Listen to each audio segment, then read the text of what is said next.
Hello. Oh, I need to fix the screen. It is not lined up properly. Hold on 1 second here. Why is it not lined up properly? Why is it not lined up properly? But also hello. But hello, everyone. I'm just trying to figure out why it's not lined up properly on my screen. Hello from the weird Everything corner. got switched around. Why is everything weird? I'll be back, y'all. I don't know why my settings got screwed up. I'll be right back.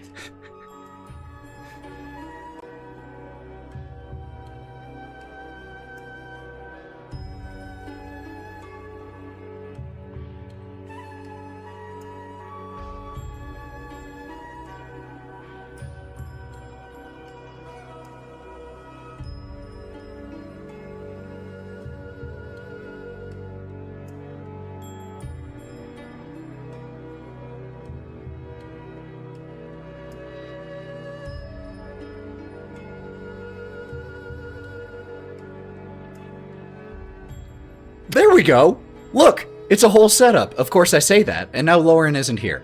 But you know what? The screens are right. There we go. Hello, everyone.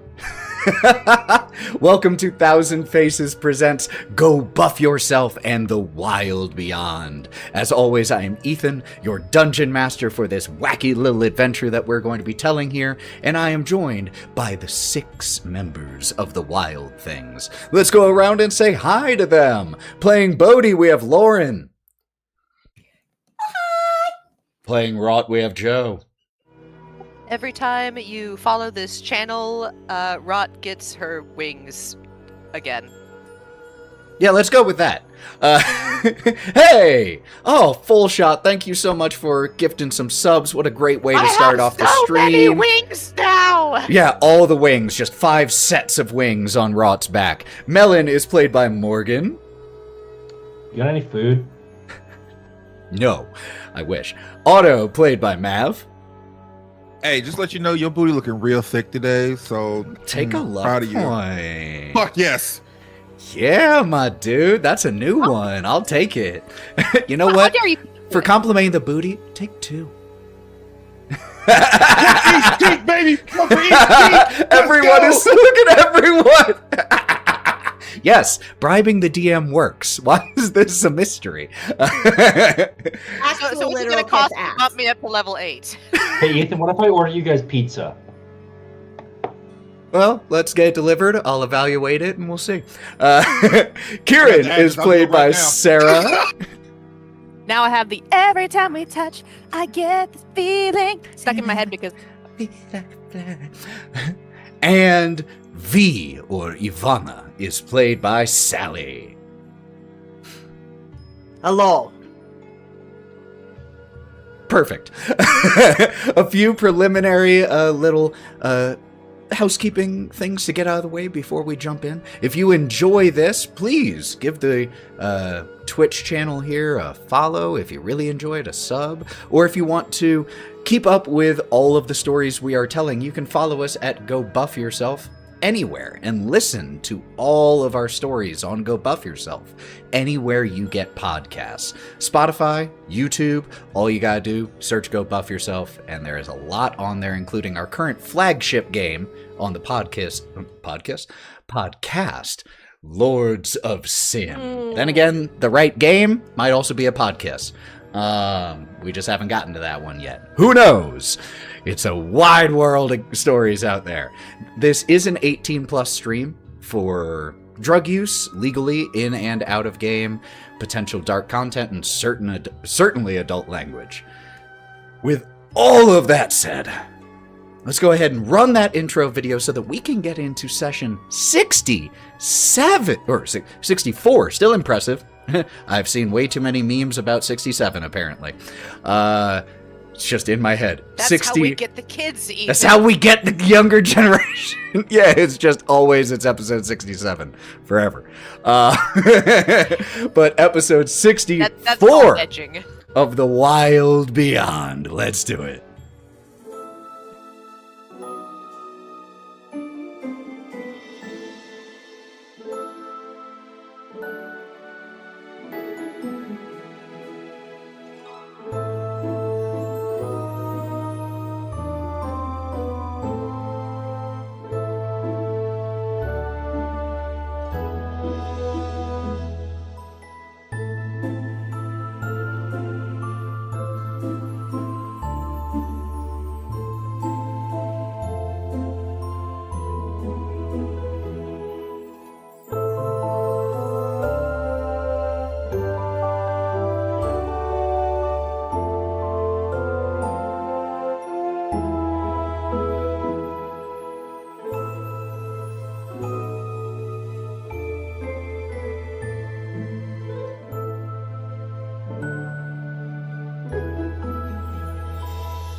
And we are back.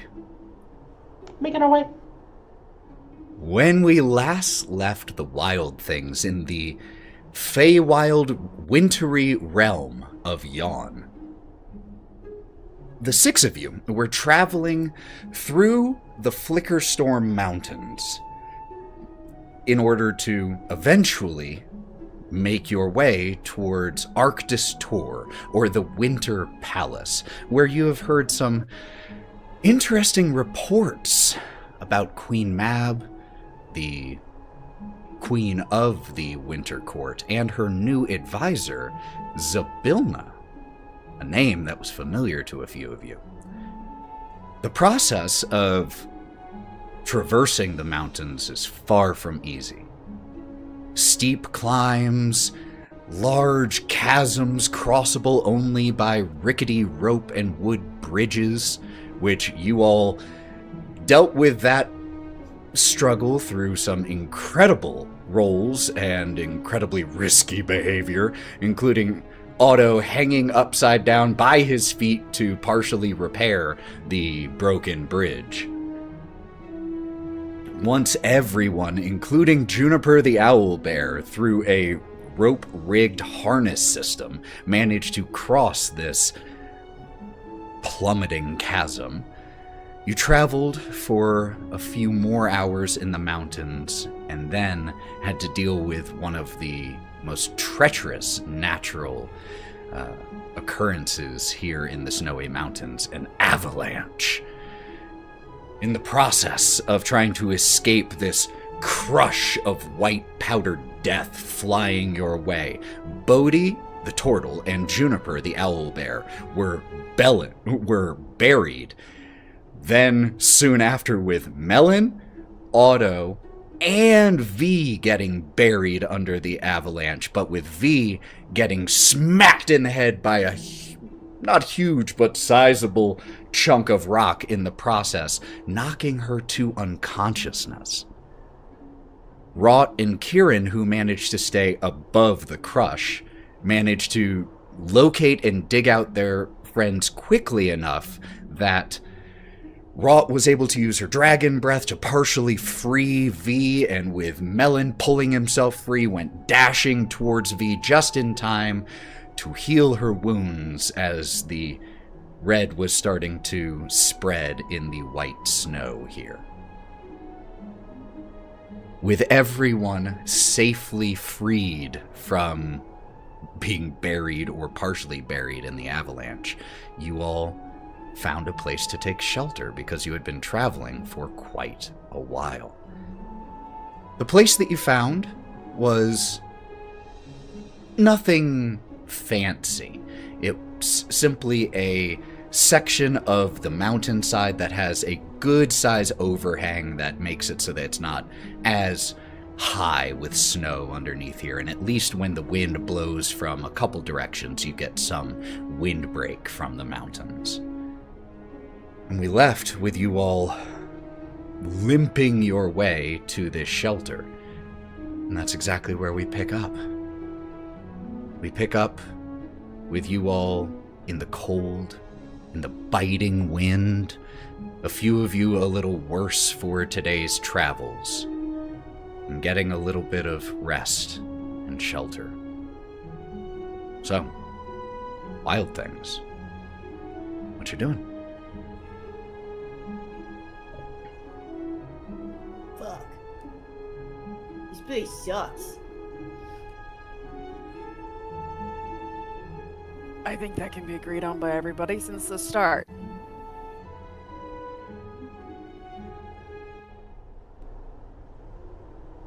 I think that it's going to be best if we get a fire going, hang up some skins if we have any. I feel fine and can fly. She shakes some of the snow off her wings. For a few more minutes, I can go hunt us something to eat. And I'm doing just fine too. The rest of you got smacked, so if y'all want to start taking a nap once we get a fire or something, I can start with keeping watch. No, I can hunt. It'll be fine. You just got hit by an avalanche. Yeah. I will not be hunting. Nope. No, sorry, I'm gonna sit right here, myself, and myself right here. And it's gonna pull Juniper, like put both of his hands in her feathery fur and push her over, kind of like he's fluffing a pillow, and he just nestles in.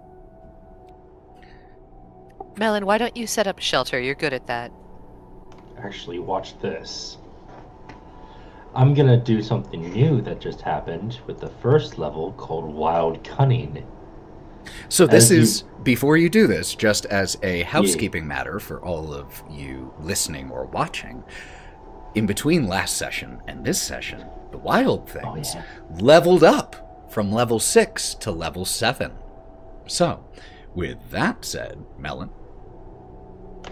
You kind of see is like any and all of the flora and fauna he's got on him just kind of goes black and white.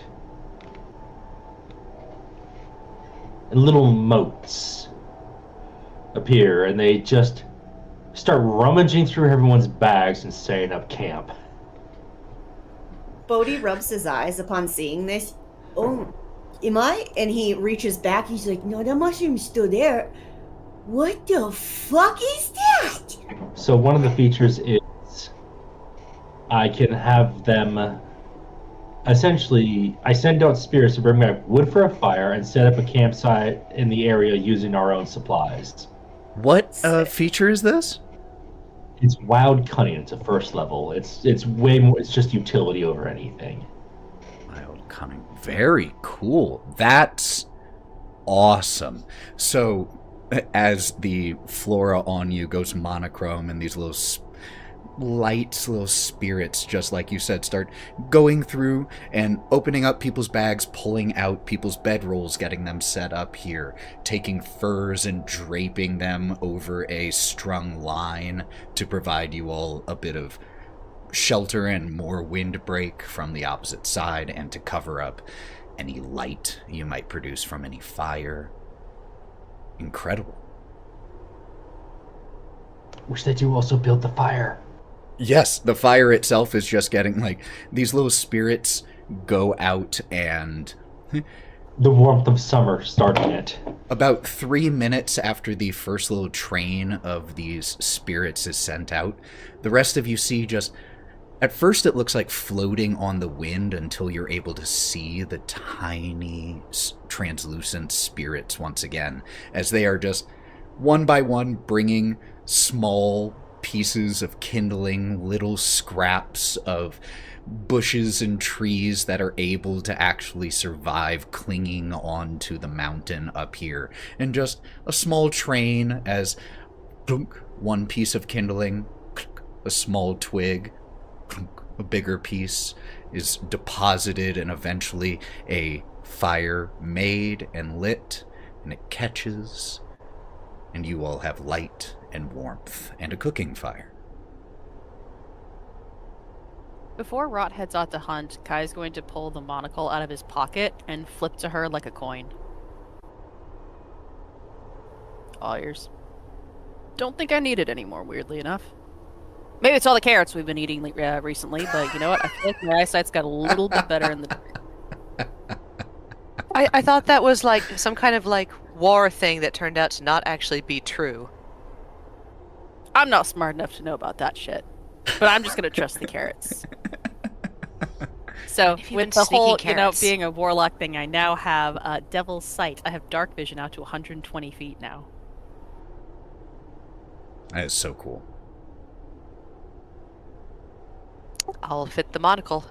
All right, boys. No wild stripper parties without me. Be good. Don't do crimes. I'll be back if I can find something to feed you guys. Do you want Bye. a second set of eyes or no? Sit your ass down. Okay. I actually want to try to trip Melon a little bit so that he just kind of flops over in the snow and sit on him. Got it. Easily done. Am I in trouble again? This You is will only be happens when you... stand up. Oh. I'm going to keep watch from here. He's just gonna essentially log. Just Wraught, arms straight down, just face. if you're trying to go out and hunt, Could you please make me a survival check?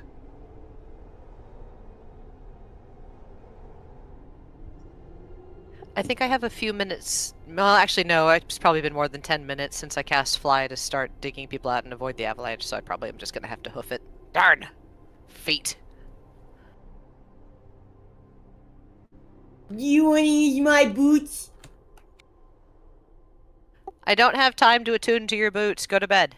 Okay. 15. 15. Okay. Are you looking for plants that you could eat, or are you looking for... If I don't find an animal, then, tree bark is sometimes edible or can be, stewed for tea.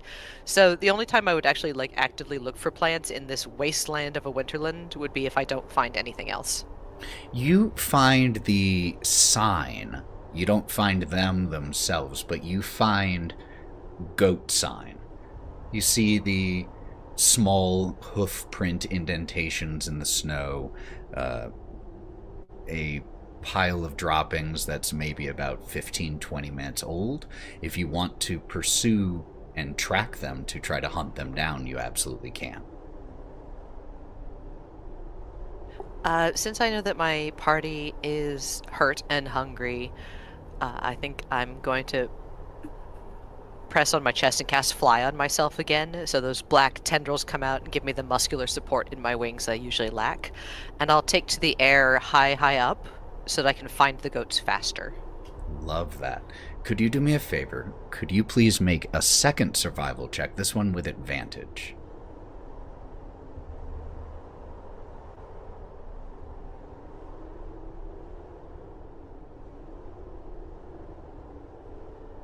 A 16 and a 4. Okay. With a 16, you flying, the wind and snow in your eyes, it's still not easy going and easy hunting, but a overhead line of sight, very advantageous. And so you spot them.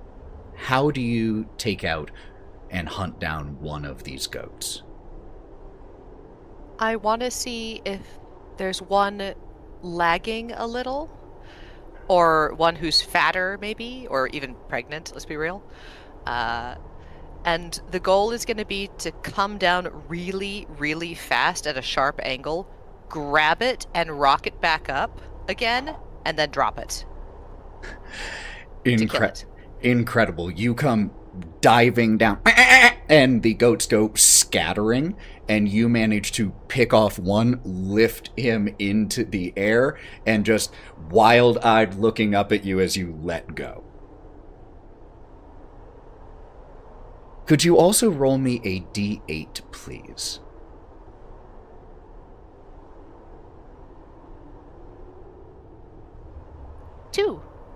Two?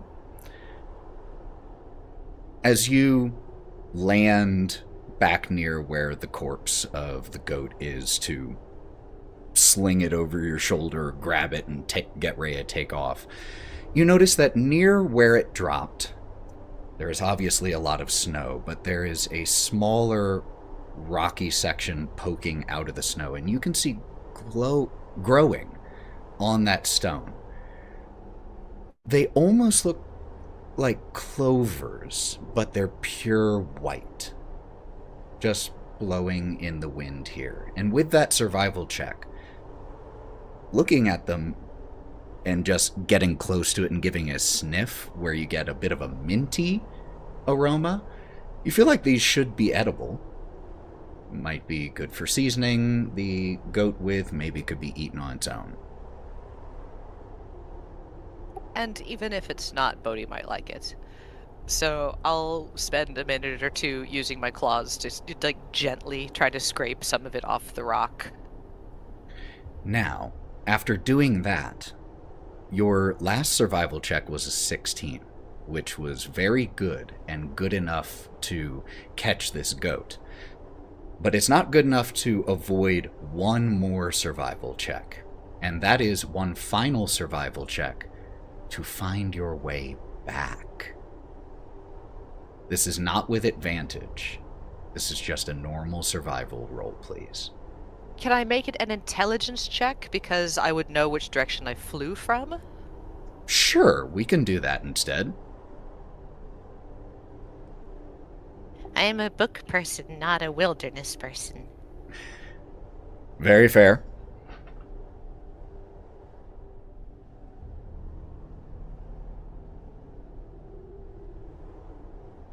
+3 for a 17. 17. But I also have a -2 strength. It's going to be... I'm going to fly it back if I can, but it's going to be horrible, like half-dragging fly. You manage to, after working a little bit, you get some lift and manage to take stock of your surroundings, and there is a stomach-sinking moment as you're looking around and don't recognize which way to go. Fuck. And it is like just a few moments after you feel this oh shit that you spot just the smallest streak of smoke rising. Just a little flavor. Oh, hit me. Can I see one of the... I'm looking around. I've completely forgotten because in the hassle of dropping the goat again, I got spun around. And as I'm looking around, a little tiny moat spirit carrying a stick drifts by. Perfect. And I go, oh, fuck yes. You're looking around, no idea where to go for a moment, and then you just see this small train of, again, what looks like floating twigs as these little helpful spirits are keeping the fire fed. And you are able to use that to Melon, guide you're your a way. saint. Now, cutting back to the rest of you, Wraught is going to be gone for about 35 minutes hunting. Is there anything the rest of you would be wanting to do during that time? Yes. Hit me. So Bodie is nestled up against Juniper's body, and he's just listening and feeling the rise and fall of her breath. And he just stares at the fire that's built, thinking to himself, man, this moment right here, this warm fire, my friends, reunited. What a beautiful thing. But he thinks to himself, it could only be made better if I could talk to Juniper. And he just hopes, with all hopes. And he just puts out into his mind, Juniper. And she answers back. He utilizes beast sense. You do. Beast bond. Mm-hmm. So as he's been staring into this fire, he's just been concentrating on this wish, this notion that he could communicate with her, like Melon can. And on his own, he doesn't want to have to rely on Melon to be able to talk to her, and he knows it's a drain on him. He says, just Juniper? Where is your beast bond feature? I see speak with animals. I just want to make sure. It is a first level spell. Oh, okay. Yeah. Oh, yeah. I have both. Got it. I was looking for a feature. Everybody's getting so magical. You just wish and want this connection to happen.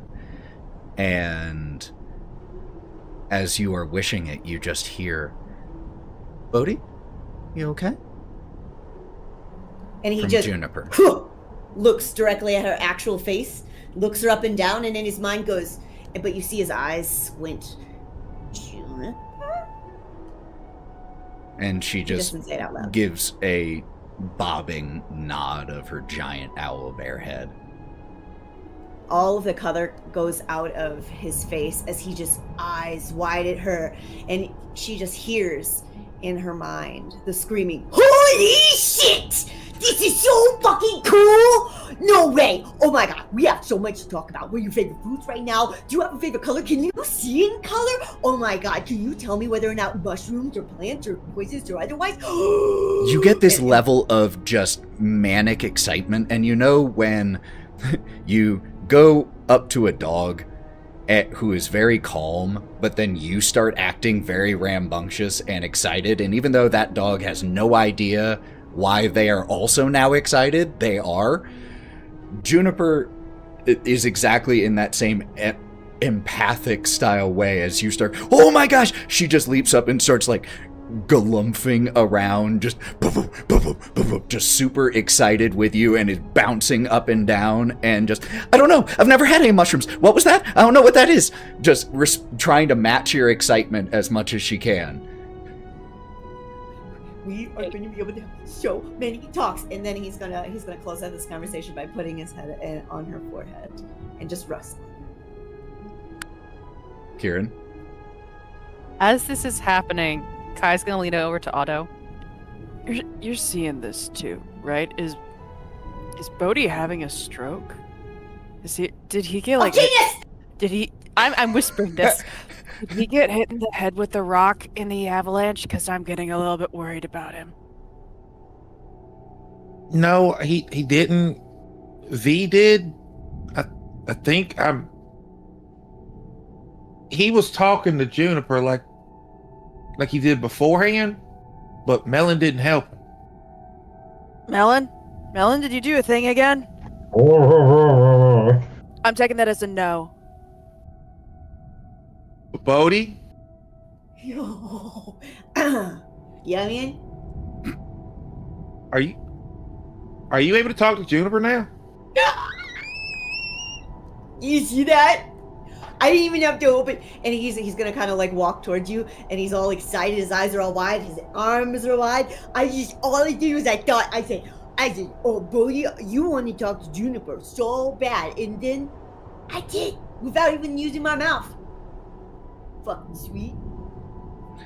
I mean, it is. It's pretty cool.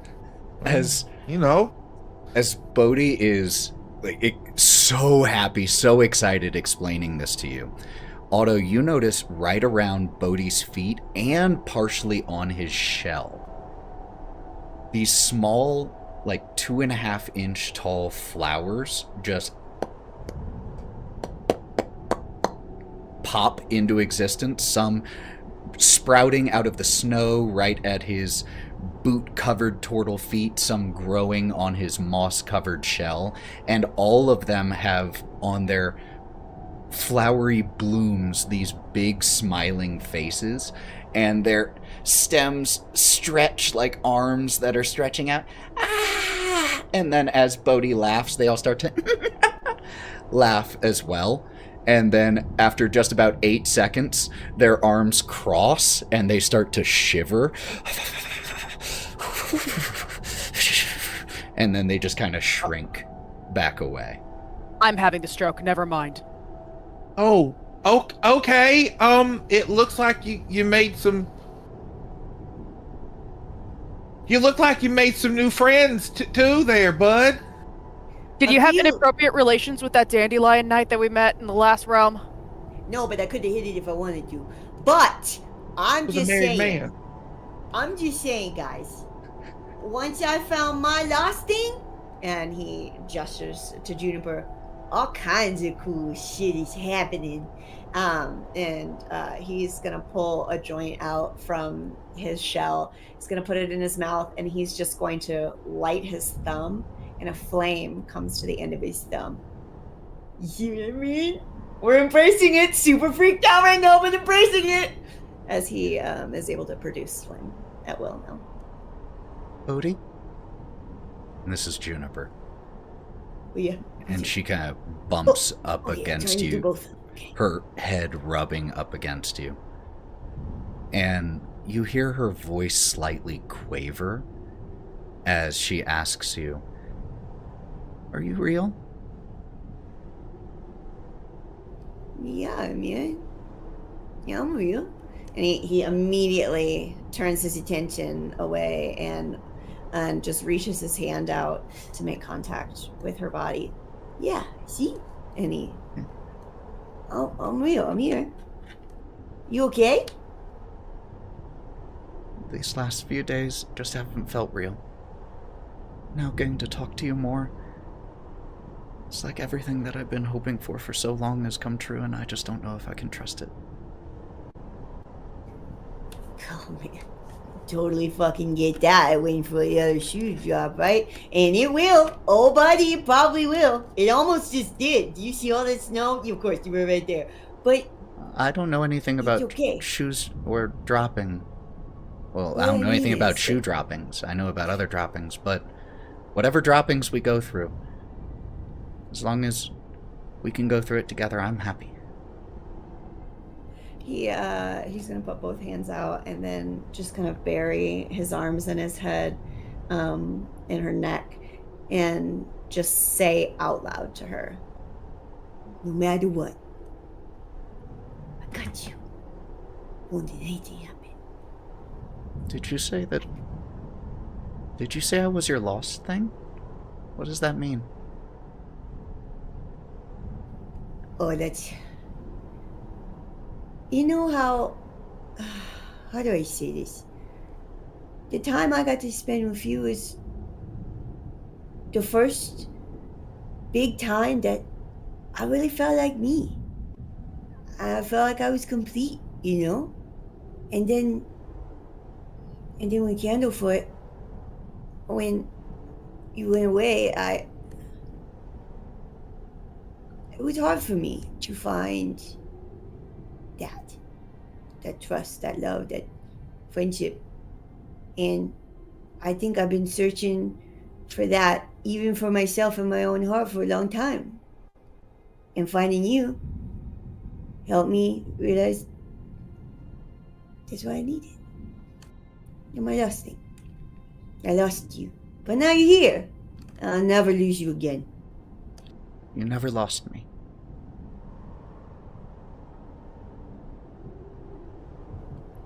Yes, nice. And he's just gonna bury in. Is there any food? And he's gonna pull away slowly. And go back to his friends. Anybody else got any cool shit that's happening out here? And about that time, Wraught, you guys hear a managed to- really ugly, huffing, flapping noise outside. And she kind of collapses in a somersault covered in frozen blood and goat fur. Oh. Ethan, important question. hit me. Is it the same goat that's been harassing us for like the last 2 episodes? This is not Jerry. I Roll- believe come Jerry on, was his roll for name. Jerry. Jerry At least is roll for a Jerry. returning If villain. I roll a nat 20, can it be Jerry? Yes. No, Jerry's if you gonna be roll a the nat 20 publicly. It has to be publicly online. That's the only way we let it. Doing it now. Yep. There's 1 in 20 chance this happens, y'all. I'll give Never anything a cursed 1 by in Jerry 20 again. chance. Come on, come on, So come on. close. Come on. 18. 18! No, this is not Jerry, this is Larry. Unfortunately. His twin So- brother. who... Sturdy's gonna be down to get revenge. Yeah, now Jerry is a bloodthirsty goat out seeking revenge.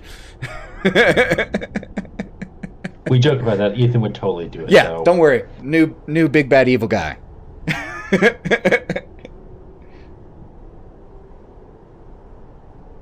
Anything? I got it. Oh. Ta-da!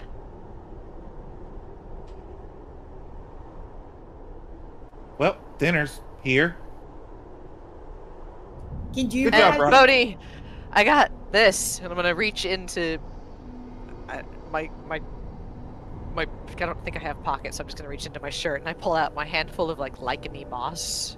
And I go, "It smells good. I don't know what it is though," and I kind of cram it on his face. At this point, by the way, Wow. Gideon, now that enough of the twigs and all of that have been used for the fire, Gideon has started taking it upon himself to, as the little spirits come and bring more kindling, like grab the twigs and sticks and is like clutching them to himself. No, you don't need to do more. Give me that. And just is like holding a big pile of sticks and kindling and is just taking them from each spirit as they keep dropping them in here, and it's just getting overburdened. Oh, okay. Oh, what? Oh. All right. But you good? I just feel bad for all the plants. I mean, we got enough for a fire. We don't need to burn more. I'll slap Melon on the back. Can you recall your weird little dust mite things? You're not weird. I believe that was Melon with his face still buried in the ground. You're still on top of me, and I'm not allowed to leave. You can pull your head up. You just can't leave. The permission has been granted. I grab the back of his mane and like I pull can't his really head recall out them. of They just the do the snow. job until they're done. They should have been. It should have been near the instant. They just keep going, I guess. Well, And- Gideon, how about this? We'll take all of what this is and put it in the corner because, well, the fire's not going to last all night. So then that way we have plenty enough to get us through the night. Right. All right. No, I think that's a good idea, and drops the pile of twigs and sticks. But whatever those things are, they're stupid because you see these with these red leaves? If you burn this, you're all going to choke. Maybe those go in another pile. What? How'd you know that? I don't know. Maybe he can feel it. You know, organic to organic. I don't know how I know this. I don't know how I'm still making sounds. There's a lot I don't know. I'm a bush. What I do know is that this stick, this plant right here, if you burn it, the smoke is real bad to breathe for those of you that breathe. Good job, Oh, son. great. We've got a Bodie 2.0.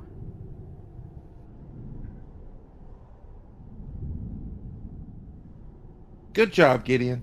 I'm proud of you, son. Thanks! You're welcome. Let's move those red ones over there and just separate them. How about that? Yeah, that's no problem. Ah! Ah! Like, gets a little too close to the fire, and one of his branches catches, like, waving the fire, sticks it into part of the snow as just... Okay, don't touch that. Ow! That hurt. It's hot where it's So, cold. we're correct. So, be careful. Don't touch fire. Fire bad. Fire bad. Fire note. bad. Good note. Fire bad. Everybody, If you fire see bad. run. Right? Fire bad. Fire bad. I think that's a matter of opinion. Just Fire like bad. holds up the part of his branches that looks like the right hand, which is still smoking and singed. And just... I open my mouth and like use dragon breath kindling in the back of my throat to show that it's in there. goes and runs away from me. Fire bad, hiding behind Otto. Hey, Ethan. Hmm. As this is going on, can I go over to V if she's just sitting there? Absolutely. V, you find, is sitting, staring off into the distance, kind of like forgotten from everyone else. She almost died. She's rubbing a stone that's cut into maybe 8 pieces that's been braided together, and she's just staring. Guy walks up behind you, hands on his hips, kind of ducks around, is looking around your head. You're not even noticing him at this point, I imagine. Big sigh, No. and then he buries his hands in your hair, or fur, I suppose, around your head. V's literally just gonna do this. Just open up her eyes really big and then look upward. Because, she's from a small community, so people get very close very easily in that area, so she's just kind of like, okay, I guess this is happening. Otto said he got hit in the head with a rock. So he's like, you feel him now parting the fur around your head to see where you got whacked in the head. You're doing okay. I once saw a guy start leaking out of his, like his brain was coming out of his ears after he took a bad hit. Granted, it may just been like him being really bad at cleaning his ears, but who knows? That sounds disgusting. Humans, man, humans. That's a good point. No, I think I have a concussion, but I'm okay. Thanks to Otto. Thanks to Otto. And then she's just gonna sort of stare back down and then realize you're there again and go, "Oh, how are you, by the way? You doing okay?" Oh, I'm doing great. Also, like, open your mouth. My mouth? What do you want my mouth Yeah, for? yeah, And Wraught she's like did that sort of breath of- closing it. Wraught did that breath of life thing earlier when you were in the snow. Just want to make sure you, like, still had your gums. I don't know, do I? Yeah, you look fine. You, like, passed you on the snow. Okay. And she's just gonna rub her head a little. Okay. No, like, a gentle sounds tap, good. like, on your nose. Oh, no, I was rubbing my head. You're tapping my nose. That's sweet. That's sweet. Yeah, I had tap and a nose at the same time. Can you rub your head and tap your V's nose? gonna at the sort same of, time? come out of it just a little because of Kieren. But anyways, you're not gonna get any better by sitting here, over here, you know, away from the fire and stuff. So we'll do the angsting thing when we're not at, like, being beat to shit. So, Angsting food, thing. Oh, fire, come on. And he'll, like, be badgering you until you stand up and follow him, which is very funny to see a 5'7" goat man probably trying to pry that off the ground. Yeah, V's gonna be kind of like, oh, well, I don't want to. I don't know. Fine. Let's go. You join the others closer to the fire where the smell of roasting goat is permeating the wind here. Is there, as you all settle in, get some food and all of that, is there anything else anyone is wishing to do? Any conversations anyone is wishing to have? Yeah, Otto. This is when we're sleeping. Otto would like to try and talk to somebody. Okay. The figure that he saw a while ago. Because Okay. we are in a bad position and not really sure what's going on and trying the best way to survive this place for my stuff. All right. That is something that absolutely can be done while sleeping. Is there anything else anyone is wanting to do prior to getting some sleep? Any other conversations? Anything like that? V's gonna be keeping to herself, sort of staring at the fire for a while, rubbing the stone, and if anybody gives her food, she'll eat, but she pretty much is in her own world, and kind of this rage is building within her towards the fact that she almost died and almost, like, completely lost her mission that she's out here trying to do, and it's just like a deep rage inside of her that's she feels will spill out. And she attributes it probably more towards her dad, who was a warden commander, and she's like, she thinks back on him and everything as the night goes. Love it. Wraught? I think after the goat has been mostly consumed, by the pack, Wraught's gonna, kind of be sitting in the melted snow and running her tongue along her teeth, staring into the fire, kind of clicking her jaw back and forth, and then very, very quietly, she's going to reach up into her own mouth and pull out one of her teeth. And reach into her bag where she's got a bunch of just, crap, and find a bunch of copper wire that she's going to start mashing together into the shape of a tooth and push it back up in there. Okay.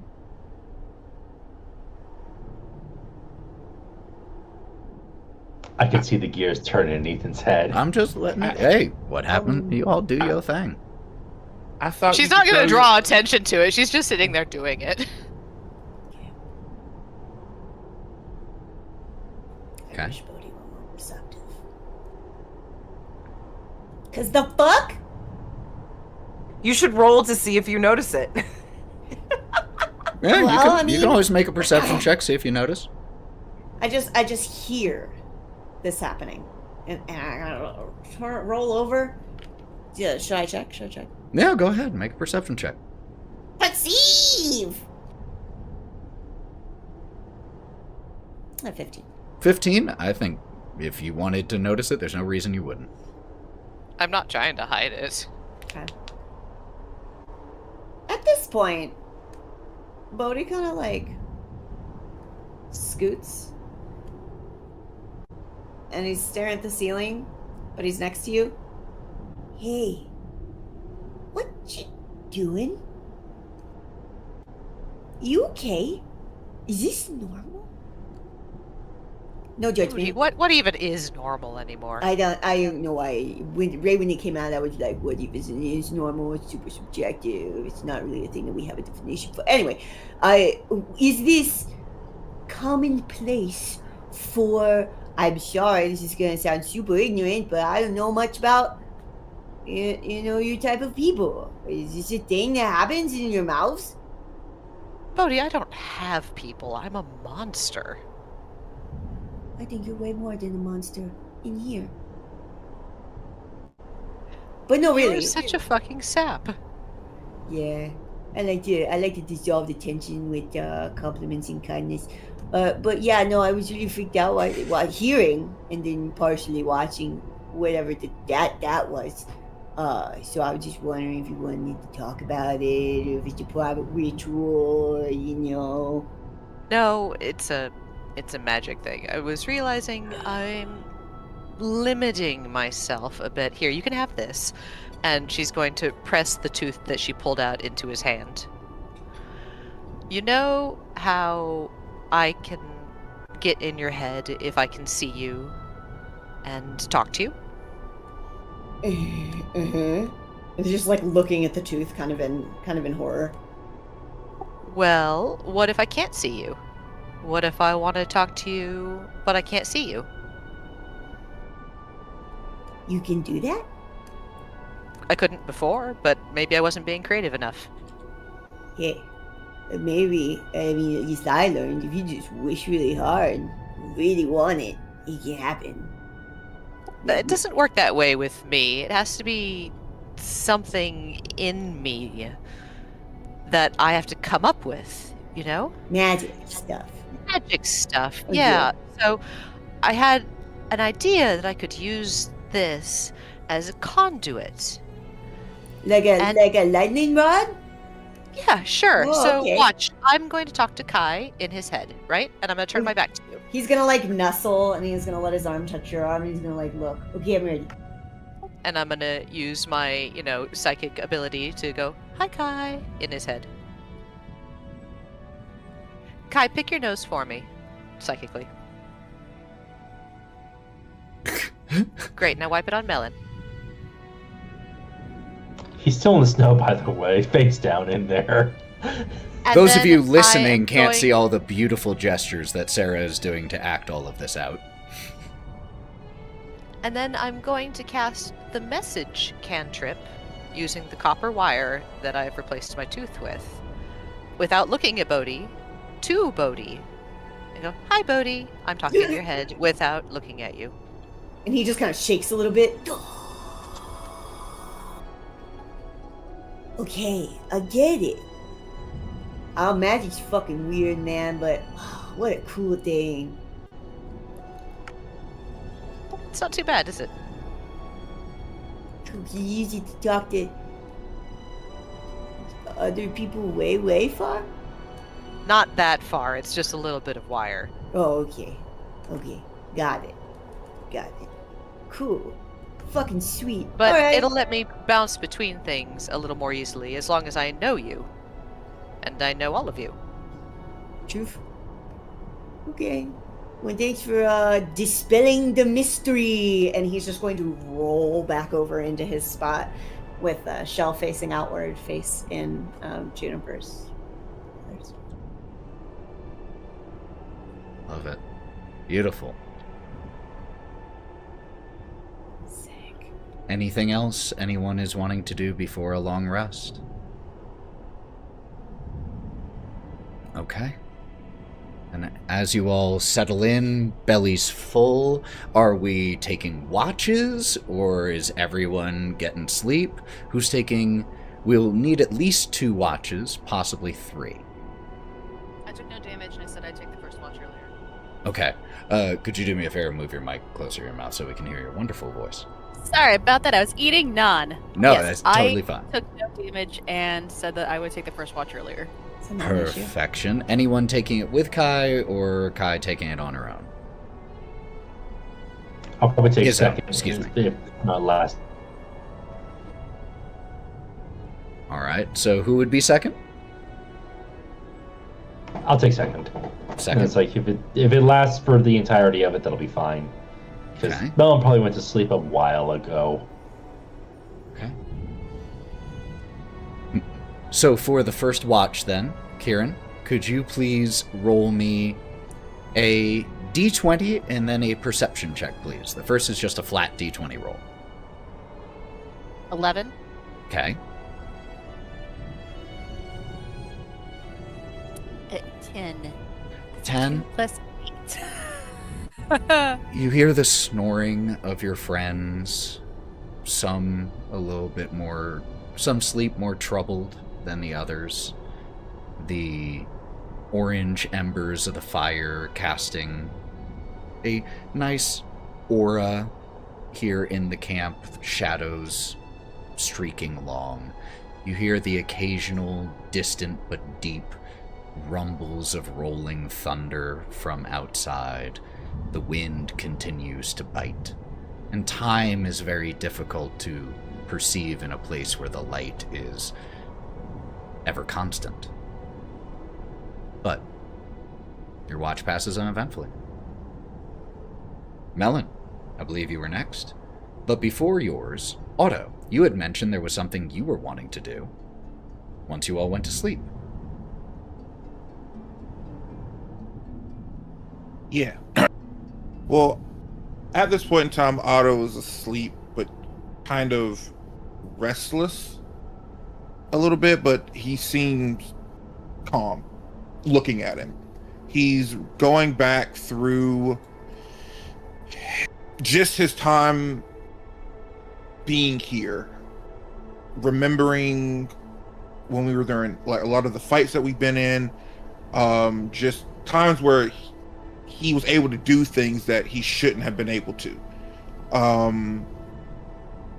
He remembers seeing a glimpse of this woman with red hair when we were at Nightshade's house, but couldn't remember it. Cuts back to when we were in the basement of the other house that we had in, trying to reach out to her as well, and kind of just getting a breeze on him, showing that someone was there, but maybe he wasn't strong enough to be able to reach out to them. Cut back to all of the travesties that have gone on since we got in this godforsaken fucking snow. Things that could have been done differently. Things that he could have done differently. Others could have done differently.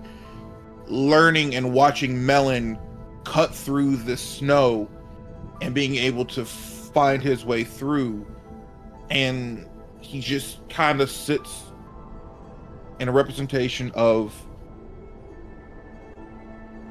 a tree with the hole cut out of it, and he's just trying to paste all this stuff together, and he's asking for help.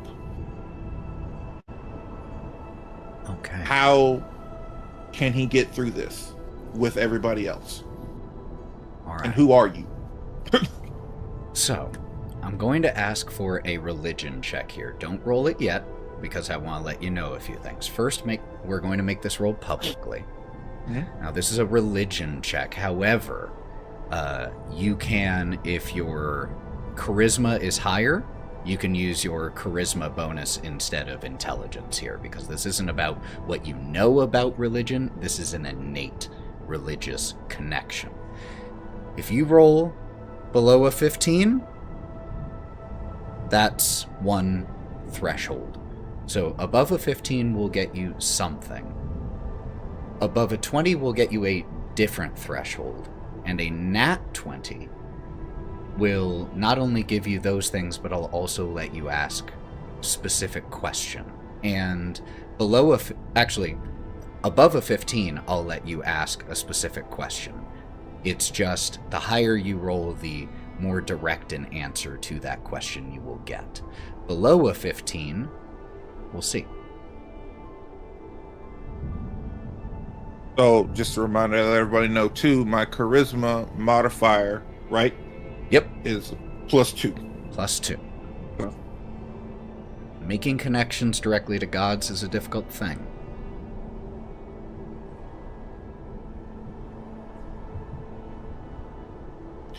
Eight.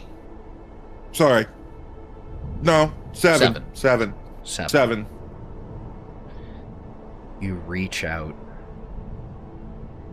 just letting your awareness drift away from this place. And you smell wildflowers, fresh, sweet hay, grass, and wet earth. You feel the warmth of the sun's kiss on your cheeks as your eyes are closed here. You see a woman. Her skin is tan, her build broad and strong, that of a farmer. She has a red braid with blooms of bright red flowers interwoven in her braid, and slung over her shoulder, she has a seed bag. And you see her standing in crop fields. She's bent over at her labors. She stands up and wipes the sweat from her brow and looks over her shoulder and sees you. As you wave at her, she gives you a maternal smile and then does a gesture with her hand, a small, come here, gesture. And she starts to walk away from you. Wait, I got little legs. Calm down. And your little legs feel even smaller in these fields, because at first, as you were looking at her, it looked like a 5'11" woman in a regular field. But as you run to catch up to where she was, you realize, no, that was perspective. These plants that she is harvesting here in this field are enormous. 10, 12, 15 feet tall. She must be at least 20 or 25 feet tall. And you go jogging down the rows of this field to catch up to her, and when you find her, she is leaning up against a wooden fence with a wooden gate, a solid wooden gate. She has a water skin that she is drinking from as you walk up. And as you start to approach, she gestures towards the gate.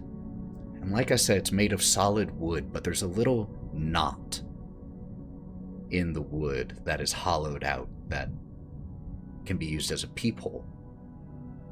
And she gestures for you to glance through.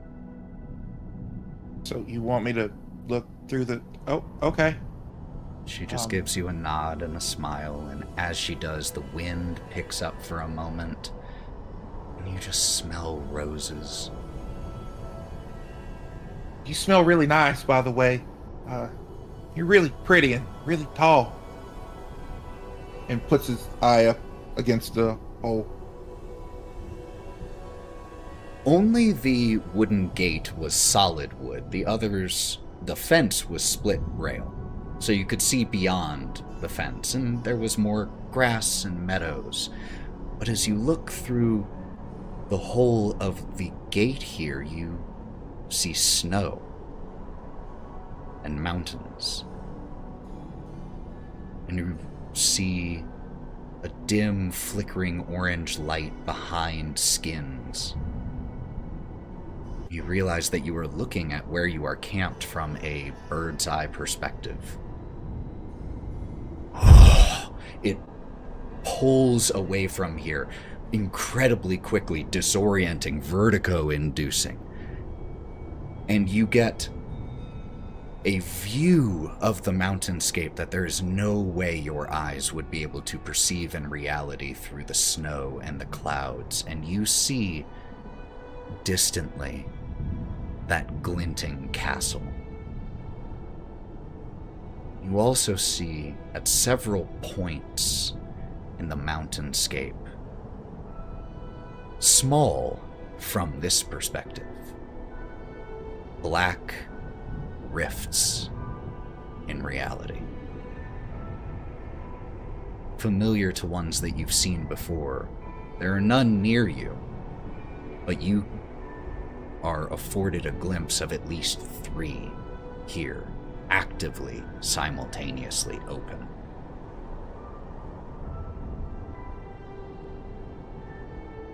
And you find yourself shivering. And before you know it, your awareness returns to here, in your camp.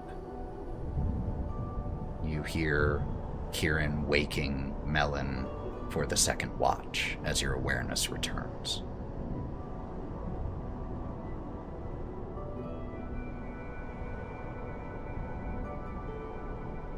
Okay.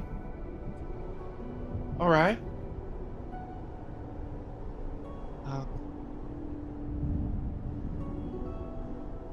Otto just sits right up and is kind of just trying to get his bearing straight of just, all right. Oh, hey guys. He kind of walks out and pokes his head out and looks around for a bit and looks up into the sky. You look up. Yeah, I thought it was mine. Right. Sorry, I didn't mean to interrupt. If you want to resolve that, feel free. You're fine. You're fine. You're still doing watch. It's just I gotta check something out real quick. I gotta be it. Want someone to come with you? I'm fine. Had a lot of goat. Just gotta. You step outside, just brushing off your companion's concern as you just rush outside, and you look up the exact angle that you were just looking down. And in the cold wind, you smell the perfume, flowers, and roses. And you see something as you're looking up. Drifting down towards you on the breeze, spiraling, and rocking back and forth as it descends. A perfect, vibrant, full bloom blossom of a rose that drops right down into your hand.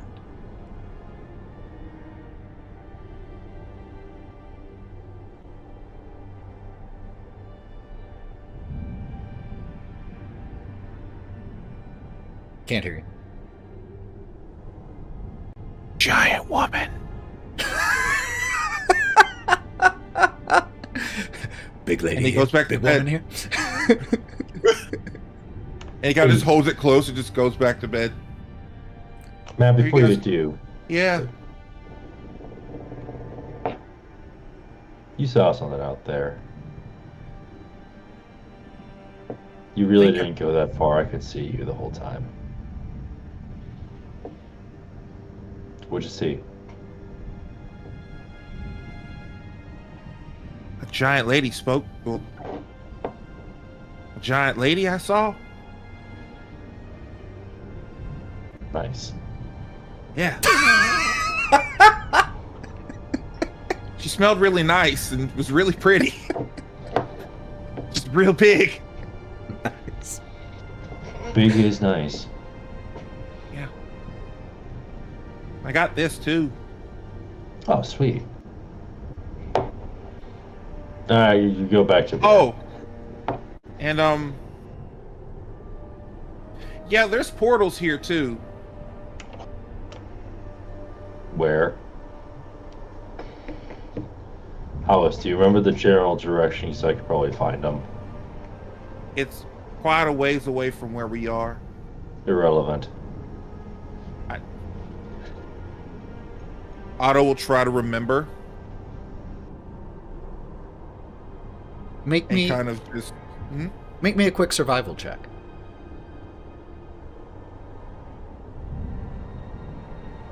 A 13. You're able to make a crude sketch of just, trying to remember how many peaks were between here and there. There was one that was legitimately like 100 feet from the summit of a pretty tall peak, a pretty brutal climb to get to.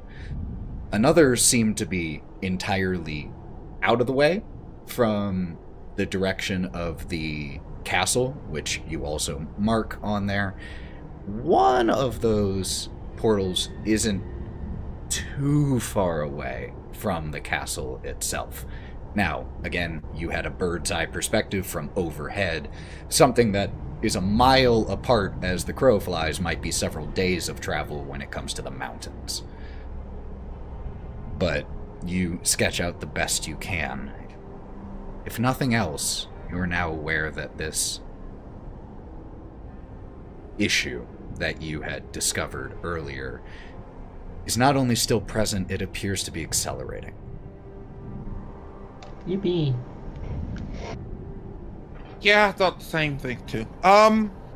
We can. I mean, we can kind of keep. I mean, the one that she says on top of a mountain. That one that way, I can kind of see a big shape of something that way. It looks pretty sheer, so it's probably, unless they can fly, it's not going to be a big deal if anything can get out of there. Like, can you imagine, like, the kids trying to get down from that mountain? I'd actually pay to watch that. Those kids short, yeah, because those are demon kids, and Yeah, God, they were so fun to beat up. Sure. Demon children. Trump It's acceptable to want to punch him in the face. They attacked first. It was self-defense. It's true. I came to terms with that quite a long time ago. But there's also that one closer to the castle. Well, Yeah, that one would probably. I've been thinking about the route again. We're probably gonna end up interacting with that one. and maybe we Or can coming use that. close. Well, maybe we can use this to our advantage too when we get to talk to Queen Maeve, or something like that. I'm pretty sure she knows, or she doesn't know. If she doesn't know, now she will know. I don't know. It just seems like everybody just doesn't know that these things are a thing. You would think royals would like talk to each other and stuff, be like, "Hey, there's some weird shit going on in my part of the neck of the woods. Be on the lookout for that." Royals are the worst. They're so stupid. I have a quick question. Otto, have you been that rose? Have you still been clutching it to your chest, or like? I'm still holding it.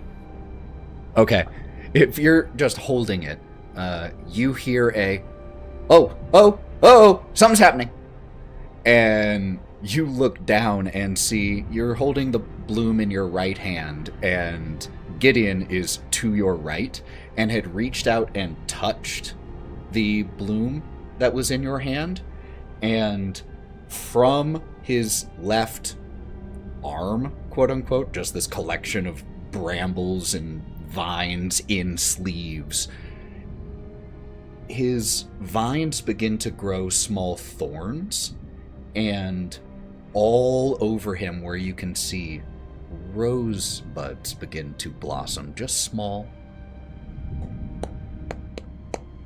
Did I do something wrong? This feels weird. Well, son, your body's changing, and when that happens, sometimes you have things that happen to your body that are really hard to explain. I have It's these natural. red marks that are appearing all over my face and my back area, and Yep, that happens a lot. Do you want me to take a look at them? Would you please? Sure. I'm gonna now use my new druid stuff and sense of natures and... just go ahead and make me a nature check. Okay, yeah, I can do that. It's a -2. What? He's Yeah, only minus druid 2 level nature. 1, remember? Oh, that's right. I was like, can I help him? Can I help him? Sure, you absolutely can. Please, God. I'll guidance myself as well. 3 guidance. Ooh, You were okay. a boy. So, Otto, I rolled basically a 6.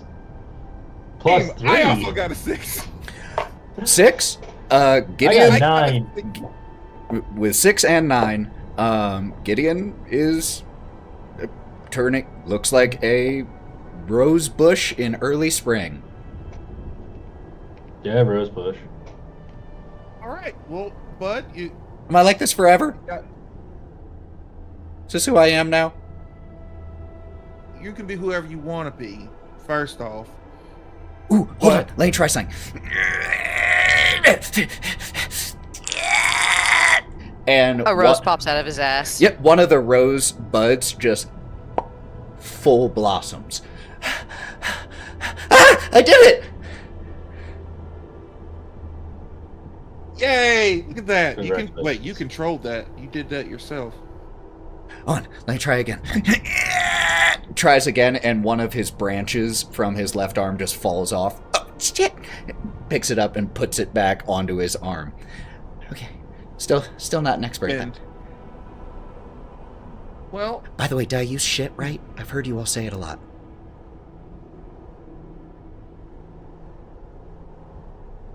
Is that right, or is it more Yes, like you- an oh shit or the shit? Like I'll keep working on it. I'll workshop it. you're doing great. You're doing great. What the fuck? And so for the rest of the evening, those of you keeping watch, Melon being next, every now and then just hear as another little rose bud erupts into full blossom on Gideon. Can I try something with Gideon? Please while do. on my watch. Absolutely. Yeah. Can I see if I can teach him something? I've learned a lot of things. Like, I have a conscience, and when it is and is not okay to lie and fire bad. So if there's, I feel like I've learned everything. Oh no, I was just thinking, it's like, you're a plant, so you're pretty connected with nature. You might as well be more connected with nature. Will I still be able to walk? Because I was Yeah. really connected before, and then I couldn't walk. No, just like in a different sense of connection. It's like the greater sense. Okay. Just like a better understanding. I'm still very, very, very new to magics, and it's like, wow, that's weird. It's like, I'm new to talking, No, no. so I get yeah, it. it's like that. But it's like, can I try empowering, like hand holding while doing something that's like teaching druid craft? What are you Just a trying to cantrip. teach him? Oh, you're This- trying to this teach cantrip druid craft druid craft. itself? Yeah, That there's would like be a better a- sense of connection to himself and to what's around, and just like, So this will be it a... doesn't have to be fully successful. at Yeah, all. this will be something I that just will want to take... teach a bush magic. That's all. I'm here Okay, for it. come It's just on. going to teach... It Seriously. will take you... it'll take more than one love sitting, but let's go ahead and make a roll for the first one. Just go ahead and roll me 2d20 and let me know which is farther from 10. 5. 5 is the farther from 10? The other was 9. Okay. So as you start trying to teach the fundamentals and the basics of it. It's like, I don't know anything about magic myself much. Right now, Gideon is a little feels-based. distractible. And so, like, you're trying to teach the basics, and you'll just notice that Gideon the Bush is staring at one of the blossoms, and is just, huh? What? No, I was listening. No, that's fine. It's something. He it seems eager to learn despite his attention deficit issues. So you can continue attempting to teach Gideon Druidcraft in subsequent rests. I think honestly where it would end up is it's like I need to keep getting back to the watch bit, so it's like I'm gonna fully demonstrate and ask him to like extend a branch, and it's like just so he gets the sense of what it kind of feels. It's like, and it's like, okay. Feel it go through as a blossom buds. By the time you are done, Gideon has learned the ability to control the rosebuds and open and close them. It takes like a minute. It's a slow process, but is able to make the rosebuds close and is able to make them reopen. It's a small amount of control, but it's more than he had. This is the coolest thing of all time. I Imparting. am the greatest bush ever. Yeah. This is amazing. At least the most likable one. Rude. Melon, could you please, actually already did, the rest of your watch as you spend it focusing with Gideon goes without any negative issue. So, you all can take a long rest. And as the PCs take a long rest, we are going to take a short rest, and we will be right back with the party continuing their journeys the next day. Don't go anywhere, friends.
Hello, everyone. We are back. Hope you all had a good break, got something to drink, because we are jumping right back into the story. So, the next day comes, you all get your long rest, and begin to break down camp and then push out into the snow once again. The constant noon sky here that is bright and blinding, ever occasionally blessedly concealed by looming thunderclouds that rumble overhead as you all travel. Is there anything anyone would be doing in the first couple hours of traveling? Can I take Otto up front with me so he can keep a lookout as I trudge a path? Sure. So Otto and That works for you, Melon buddy. at the lead? Oh, by the way, guys, there are portals here too. I mean, great. How do you know? Giant lady told me in my dreams. I'd say that was weird, but also very par for the course for this whole situation. I don't find it that weird. That's interesting. That's good to know. But good portals, bad portals? What are these portals, you guys? Yeah, They're well, That's shit. right. there you go. You're new. Whoa, everyone, calm down. Okay, one at a time. I can't God, understand yes, you. Mom.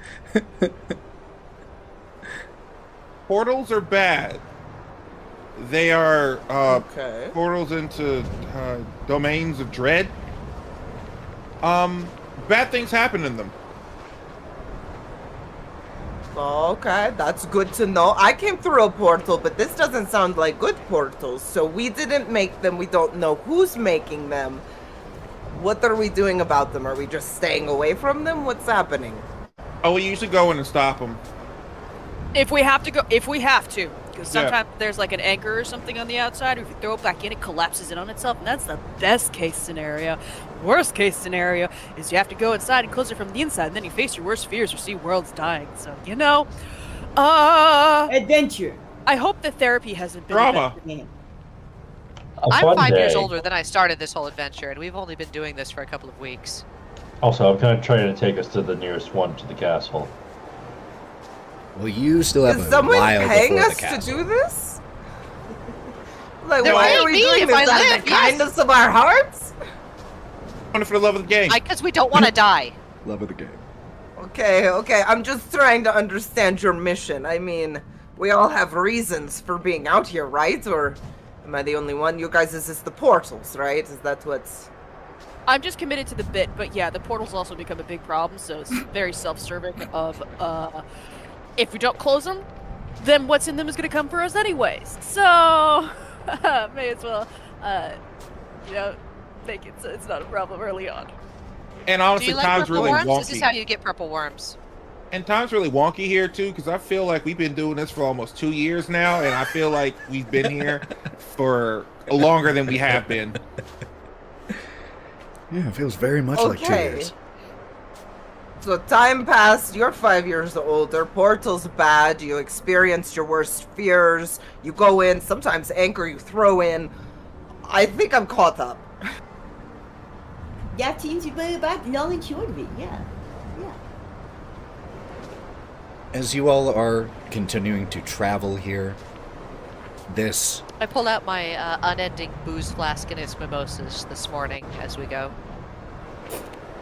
this train of 8 individuals, the 6 of you, Gideon velcroed onto the back of Melon until he is told he can't, because that is very convenient for traveling, and Juniper. Juniper is bringing up the rear until told otherwise. With Otto and Melon leading, could the 2 of you please make me survival checks? On it, I can actually be good at those.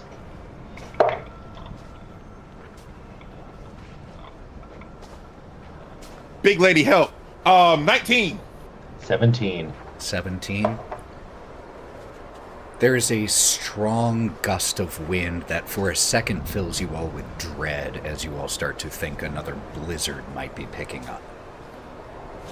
But it doesn't feel like it will last that long, but both of your vision leading is dropped down to about 100 feet in front of you.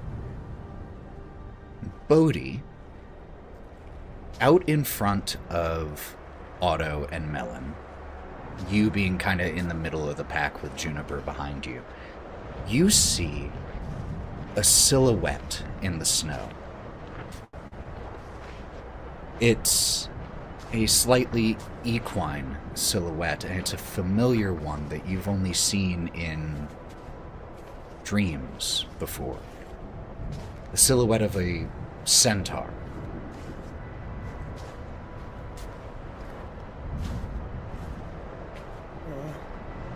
Yeah, he puts his arms out. I think somebody lives here. Has anybody else seen this? Is that a fucking centaur? Bodie. Or, I'm sorry, Melon, Otto, no idea what Bodie is talking about. Don't see anything. Bodie, there's nothing there, bud. What do you mean there's nothing there? I'm sober right now, man. Ain't no way. He turns back around. Does he still see it? It is still there, though it is walking away. And with your passive insight, there is a way that people walk away when they intend for you to follow. And this is the way that figure is walking. Yo. What? I'll be right back. And he's just gonna book it.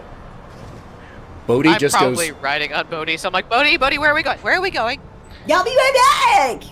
Master, I'm we should on not your run off back. ahead away It's a from all of centaur. our friends that are keeping us safe. He's I'm gonna look to Stop. Otto and then Kai and then B. Detour. Yes, Well, for him, yes. For Bee's what it's- drinking from the flask, going, I'm trying to see if I could see this. And she's drinking more, trying to see into the snow.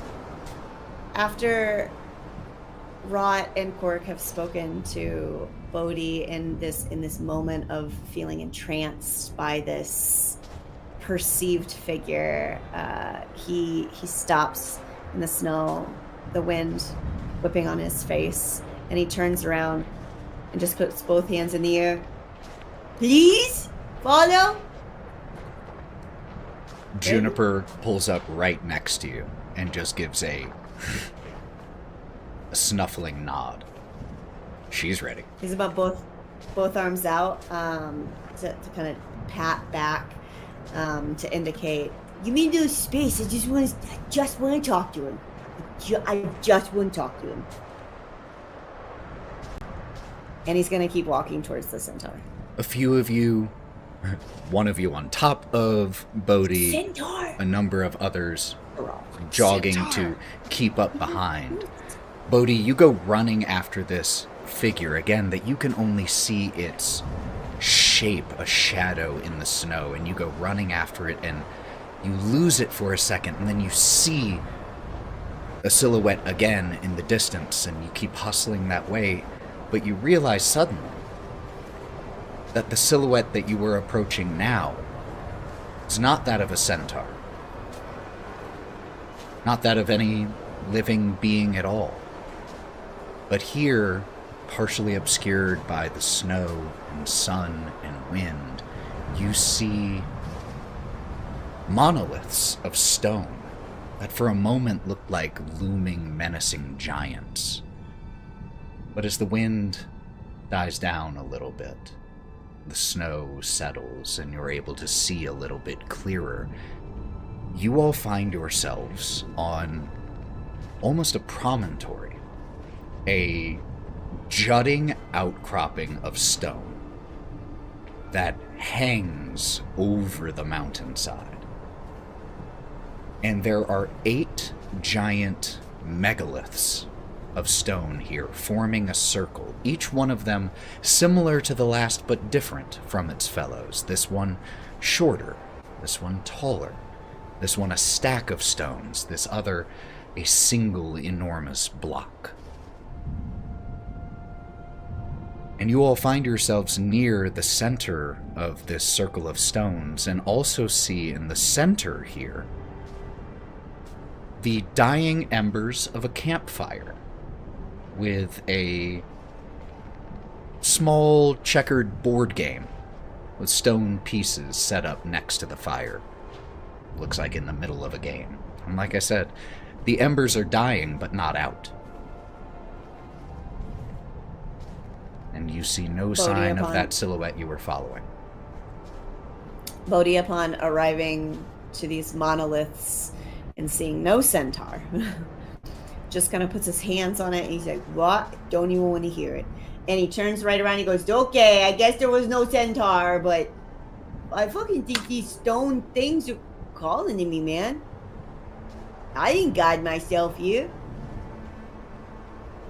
I'd like to hop down off of Bodie's back and walk over to the game table. Be careful. I don't trust it. You're not my dad. Calm But down. I'm your friend. I save you more than you save me. Calm down. Listen, I wasn't where we keep fucking score, but I guess now I'm moving I'm forward. not the one chasing invisible centaurs. Listen, what if it was actually a centaur and he could have helped us? Anyway. I'm just gonna wave my hand at him to get him out of my mind while I go over to the table. V. While they're doing this, V has seen a lot of stones used in ritual uses where she's from, and she was wondering if she could like do an insight check or investigation or something, trying to figure out what the stones might be while they're looking at the checkers. There are a few things you could potentially do here. You could do insight. You could do religion. If there's another skill you can think of. I'll probably do insight. All right, let's do that. And Insight Wraught, would be my go-to. you said you were walking over to look at the game board a little. Could you make me an investigation check, Wraught?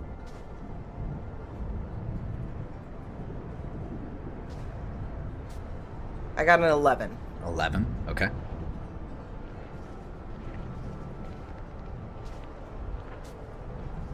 Nat 20.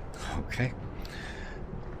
V, looking at this mostly complete circle of stone, there are etchings in the stones, a few of them that seem to speak of language, but not one you know. With your knowledge, this type of collection of stones, tall megaliths in a circle, can serve a varied number of ritual purposes. Some timekeeping, calendar, others are locations of great power and ritual and ceremony, while others simply serve as gathering places. You're not sure which of those categories this collection of stones falls in, but those are the ones you know they typically fall under. With a 20 investigation, Wraught, like I said... So technically a 23. 23. Like I said, checkered game board, there are small stone playing pieces. Two opposing sides, one, the stone pieces are made of slate, the other of chalk. And they're all made... They're carved in the shape of cloven-hooved humanoids with wild beards and wild hair. With a 23, do you think Wraught is much of a game person? I think that when she's not working, there's very little to stimulate her mind, because she gets kicked out of every library that she goes into because they don't want dirty people in there. So I think that she would, when she has the ability, be down at the docks, A, to keep an eye on Melon, who would work at the docks, and B, to play games for money against fishermen. She's a chess hustler. Okay. With a 23, this is not chess. It features 22 pieces aside, not 16, as is associated with standard chess, but it seems to be a cousin of the game. And even with being slightly unfamiliar with it, just looking at it, you feel like the slate pieces, you feel like there is one move you could make that would immediately make the slate side win. This game, whenever it was stopped, But was can I stopped tell at a whose crucial turn moment. it was? That's a little tough to know. With a 23, though, 1, 2, 3. You do some quick calculation, like I'll replaying the grab whole little one game that I through know your would do mind. it. Replaying the whole game, most likely You're gonna watch slate her is go from up. like one seat to the other and then back to the other, just to like go. And then she'll run over to the other chair and go. And then she'll run over to the other chair and go like this. As you're investigating And then it, she's gonna grab the slate piece and go up, up, up. you just, from one side to the other, getting, all right, so they did this, and then they did this, all right, and you move that piece. And as you do, you hear, all of you, make me perception checks really quick.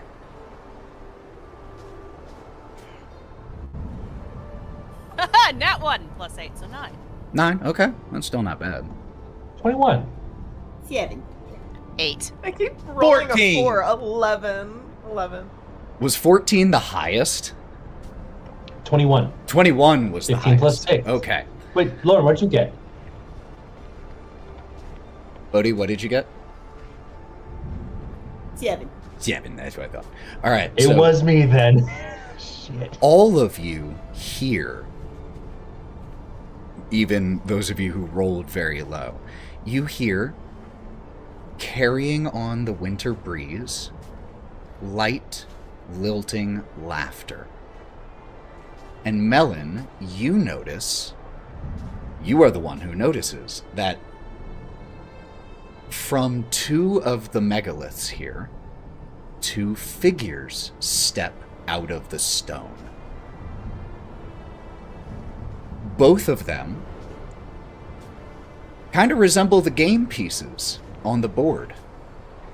They have goat-like lower bodies, cloven hooves, gray skin, wild, thick hair, and beards, though one of them has noticeably shorter beard and noticeably shorter head, or shorter hair on their head.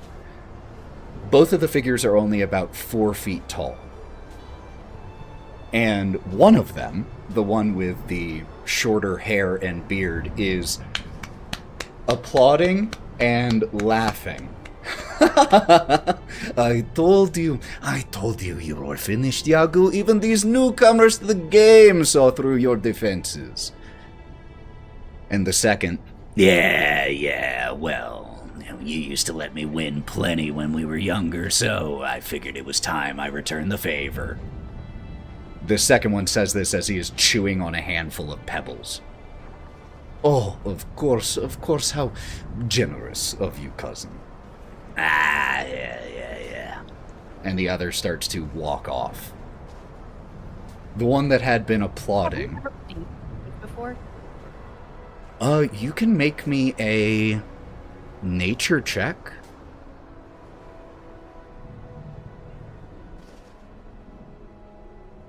Four.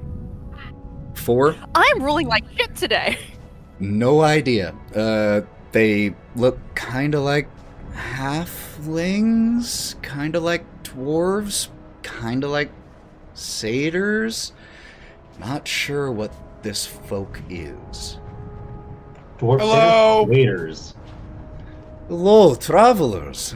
Now I find myself in all of your debt, strangers, for helping me finish my cousin off so quickly. And the debt is not something that can be abided. And she Whoa. leans down, grabs a pebble off of the ground, and gently squeezes it. And as she does, there is a pulse in her fist. And when she opens her hand, where there was a gray, small pebble, there is now one of the finest, most brilliant sapphires. A star sapphire. One of the most brilliant examples you've ever seen. And she extends her hand. Oh, I Thank you. have a feeling you were going to finish the game shortly yourself. I'm sorry for interrupting. I absolutely was, but it was so much more humiliating for my cousin to have a newcomer to the game be able to do it better than if I had done it myself.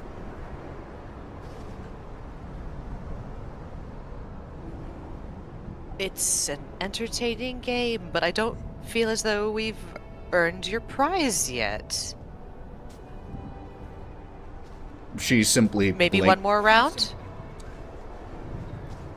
If you wish, we can absolutely play another round, but once an offer of gift is made, I do not feel it fitting to rescind it, but I cannot force you. And she sets the sapphire on the ground.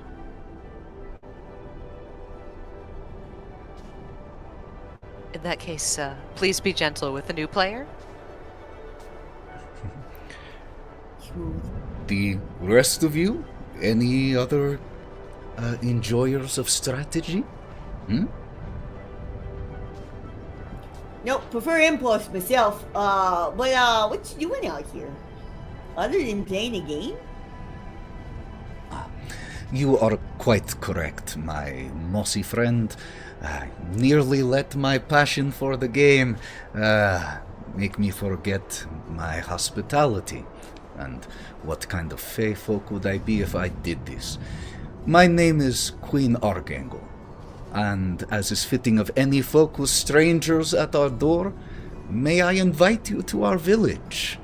You will find comfort and rest there, though. She looks at a few of you. Our accommodations may be slightly ill-fitting for most of you. Let it never be said You that got the a Corrids cave? are Cave is good unhospitable. enough. What? Cave is good. If you got a cave, cave is good enough. I am sure we can find something quite suitable for you. Now, if you were wanting to play... Gracious and hospitable queen.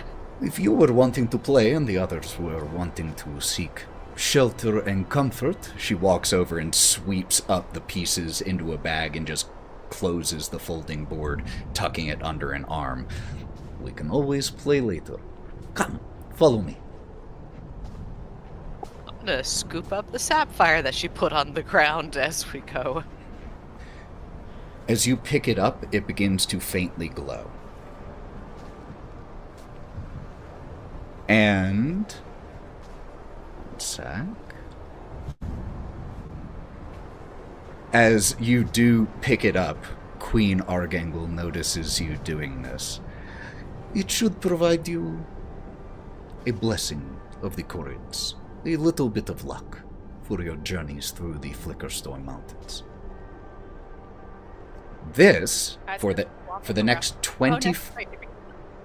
For the next 24 hours and the next 24 hours only, this stone functions as a luck stone, a stone of good luck.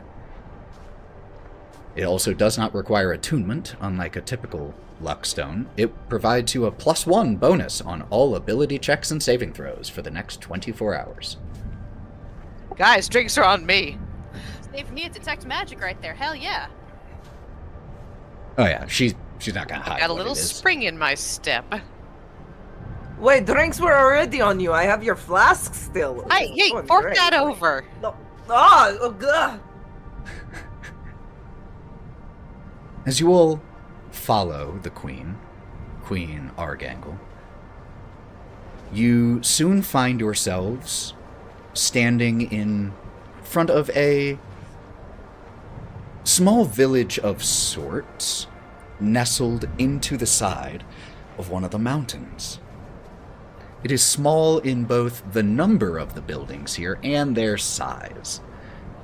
The homes here are made of stone, each with a beautifully decorated roof made of intricately and carefully designed and placed tiles so that they form beautiful mosaics whenever the snow is swept from their roofs. There are a dozen or so figures of these people that Queen Argangle called Chorids, and each of them have the signature wild black hair, big, thick, almost cord-like beard hair, and they are just milling about here, glancing in your direction as you all walk through the town. Queen Argangle leads you all to one of the dwellings, which... The dwelling itself, the whole building, is about 6.5 feet tall. Like, that includes the exterior. So, those of you who are bigger than Otto and Wraught will have to squeeze fitting in here. You can, but it is legitimately Winnie the Pooh forcing himself through the through the burrow for some of you to try to get How in. big is it on into the other Rabbit's side? house. Is it big on the other side though? Like, or is it going to be small the whole way? Oh, it'll be small the whole way. You'll be sitting with your knees pulled into your chest. That's what she said. I think Melon's just gonna wait outside. Yeah, V would probably look at that and go, I don't know about that, looking at all her layers and stuff. I'm going to just stay here. You want to stay there with me? Yeah, let's go sit down. Where are we going? Right here. And I sit down right Oh, next to the perfect entrance. spot. Yeah. I was loving this spot.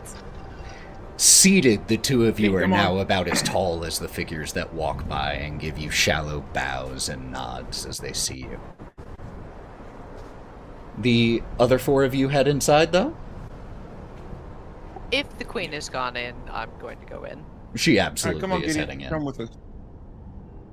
Do you think I can fit? I know No. Judy can. I didn't. Okay, fine. Bodie, your shell is wider than the door. I know. I was just really hoping for it. It sounds so. You can fun. squeeze. You can fit if you squeeze. It is possible. But Juniper can't. Juniper can't. I can't go. Sorry. V starts pulling out some jerky, Yeah. and Juniper's sitting next to her and eating some jerky at this moment.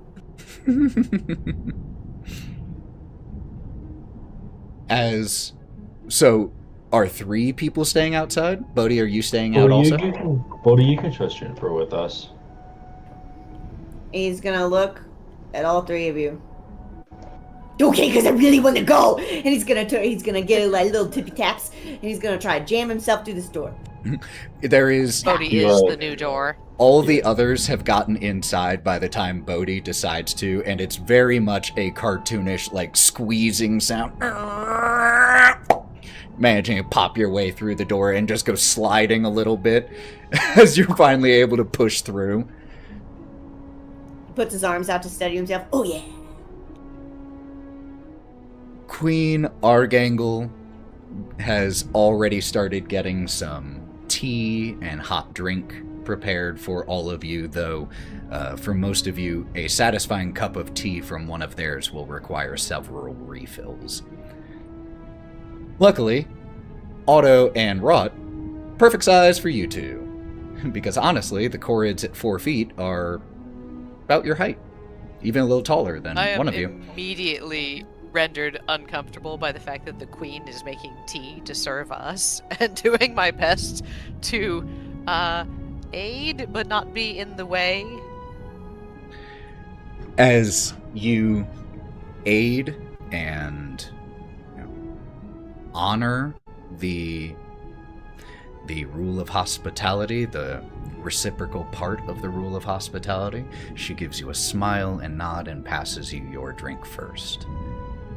And as she takes a chair and gestures for the rest of you to do the same or find a place on the floor near the stone hearth here that is burning contentedly.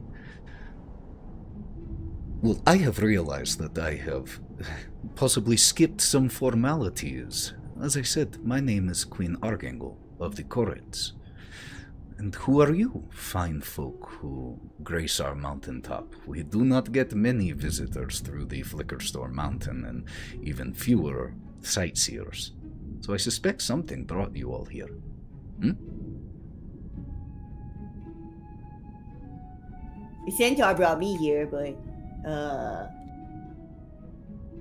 Indeed. Getting kidnapped brought me here, but I mean, they've got a mission and we've just kind of joined on. We've seen a entertainers wanted flyer. We come from the Summerlands and have traveled here on a summons for actors. Oh, then you Yep. are planning to head to Motherhorn?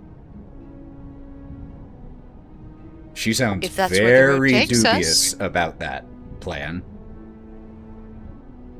is that bad? Good and other matters of perspective, I suppose. Consider us strangers in a strange land in that case. We are but actors, so don't have much of the history. And he looks at Wraught like, I don't know, I'm trying. The individual who oversees Motherhorn and the shows there is one we call the Bitter End. She is despicable. It is not somewhere I would ever choose to visit if I had the choice, but if you are planning to head that way, there is one with whom I recommend you speak before you depart, though I hope that is no time soon.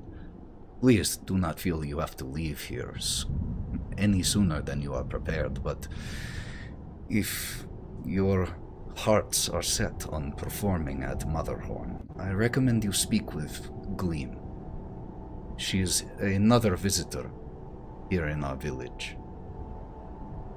Otto, could you roll me a history check? I think I have to. I believe that's the bard from the bar. No. That is Not? that is not the same bard that Okay. you saw in the Underfoot Tavern. No. Okay, cool. All right, you said history check? No, her name was Alice. Yes, history check. please. Alice, okay. Okay. What the fuck? I got a 4. 4. That name is familiar. From where? You can't quite put your finger on it. You've heard someone named Gleam before, but you're not 100% sure where. Is Otto the only one that finds the name familiar? Yes. So probably a circus thing. Well, I'm sorry, I didn't give my name, Your Highness. My name's Otto. Otto. I'm the Witchlight Monarch. So, With you do come from far afield. yeah. Well, it is an honor to host the Witchlight Monarch here in our village. Our doors and hospitality are open to you and yours, of course. Well, thank you. These are the people that I travel with, and everything, and we're very happy that you've let us in and everything like that. We don't know much about this part of the world. Our travels have been quite perilous so far. Do you know anything of? Oh, no, Your Highness, no.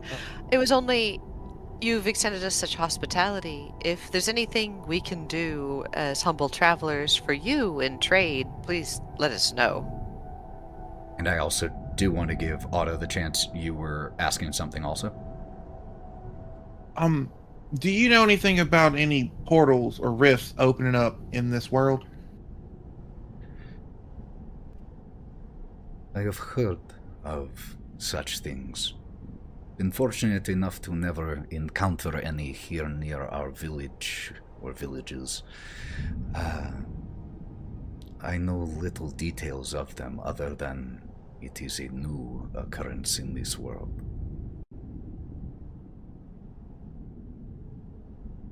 Because you've been kind to us, I'm going to share some information about those portals. You currently have 3 of them in this realm, one being close by the castle. There are called Domains of Dread. They are rips in time and space that show very evil, horrible things that can bleed out into your world, putting you and your fellow citizens at risk. Since our travels have been here and other places that we've been, we were at the Fields of Spring. We've gotten really good at stopping them. You asked why we were here, and our main goal is to save the Feywild. And help any way we can. Yup. Well, these are unfortunate tidings that you bring, Witchlight Monarch. However, it only reinforces my previous edicts that my people, our peoples, we are not able to live as openly as we once did. For many reasons, and this only gives us further cause to linger within the stone where it is safe. That is a shame.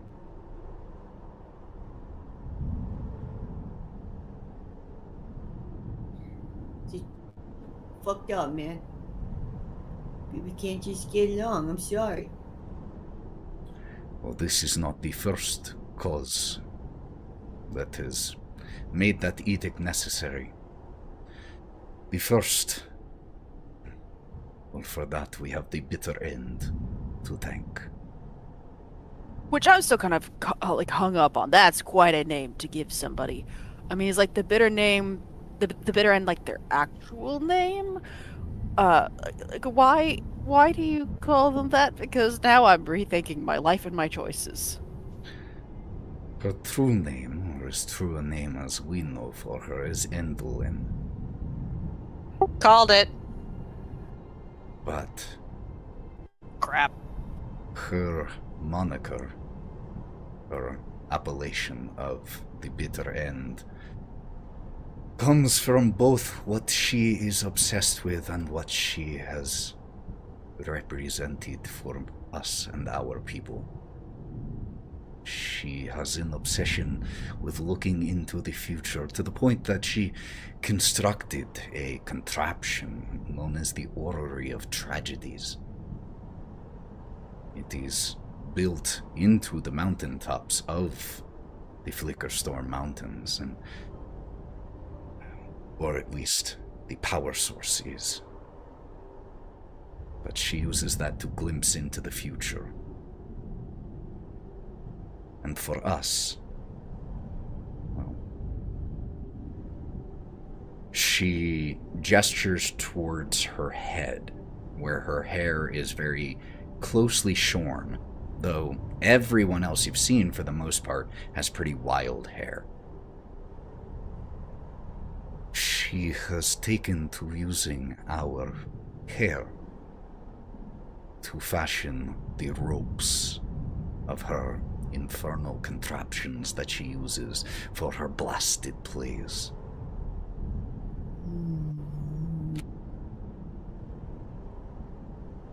And so, I don't like what is that. the purpose of the plays? Just entertainment? now that I know not. I do not understand the inner machinations of that being's mind, nor do I care to. But you, and I did not catch your name, gesturing to you, Wraught. You may call me Wraught. Wraught, my fellow strategic aficionado. You asked if there was a way you can help us. Our biggest problem is the bitter end. She is the reason that me and my people are now constantly living within the stones and not able to dance and sing as we once did. But she does not work alone. She has managed to... And as she is saying this, we cut really quickly outside for a moment. Melon and V and Bodie, you've been outside this small building. Bodie's inside. Oh, I'm sorry. Just, Juniper, That's right. Juniper, Melon, and That's myself, right. Yeah. So there's still the three of us. Yeah. Melon, V, and Juniper. The three of you have been outside this small building for about 8-10 minutes or so. And you start to hear something echoing across the mountaintops. The rest of you inside can hear it too, but it's obviously fainter and more muffled. It's the sound of something hard tapping and echoing against stone.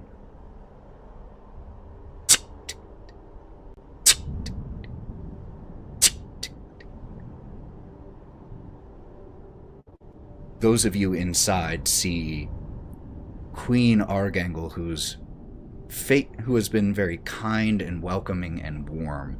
You see her face twist with rage. Just for a second, as she, if you will excuse me for one moment, and she excuses herself to step outside. Ethan, during that time when we first hear it, are there any citizens about? Yes, there are a few. And what would the citizens be doing when they first start hearing that as well? Their heads all go up like a hound catching a scent on the wind. And as the second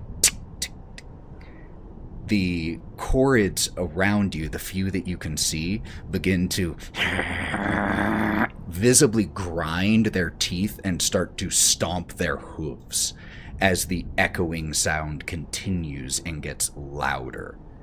Those of you inside, as the queen steps out, do you stay inside or do you join? I'm heading out, see what this is going on about. I I'm know, having my I teacup. know. I don't live here. I should go. Probably as soon as V and I start to see that, I'm gonna motion to V. It's like, I don't like this. Yeah, Probably we stand up, instantly it's would like, be we're gonna be standing. ready. Yeah. Yeah. We would be Like, ready as I'm soon also as just everybody gonna started try and growling. motion to Juniper. It's like,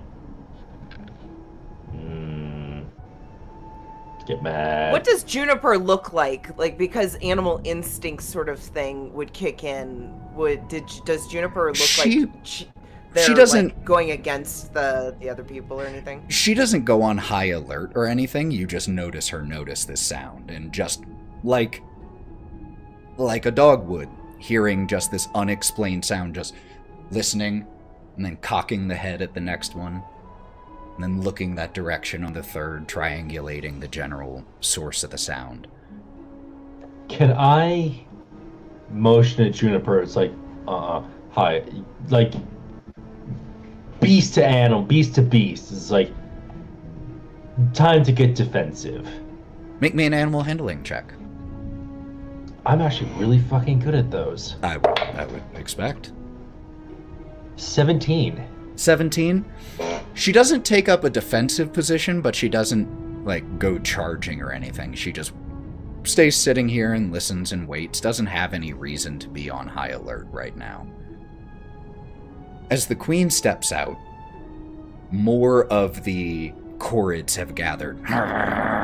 And they are stomping their hooved feet, and the others of you following right behind the queen. As she walks out, she does not stop. She does not hesitate. She walks over. She grabs a small rock, even small in her 4-foot stature.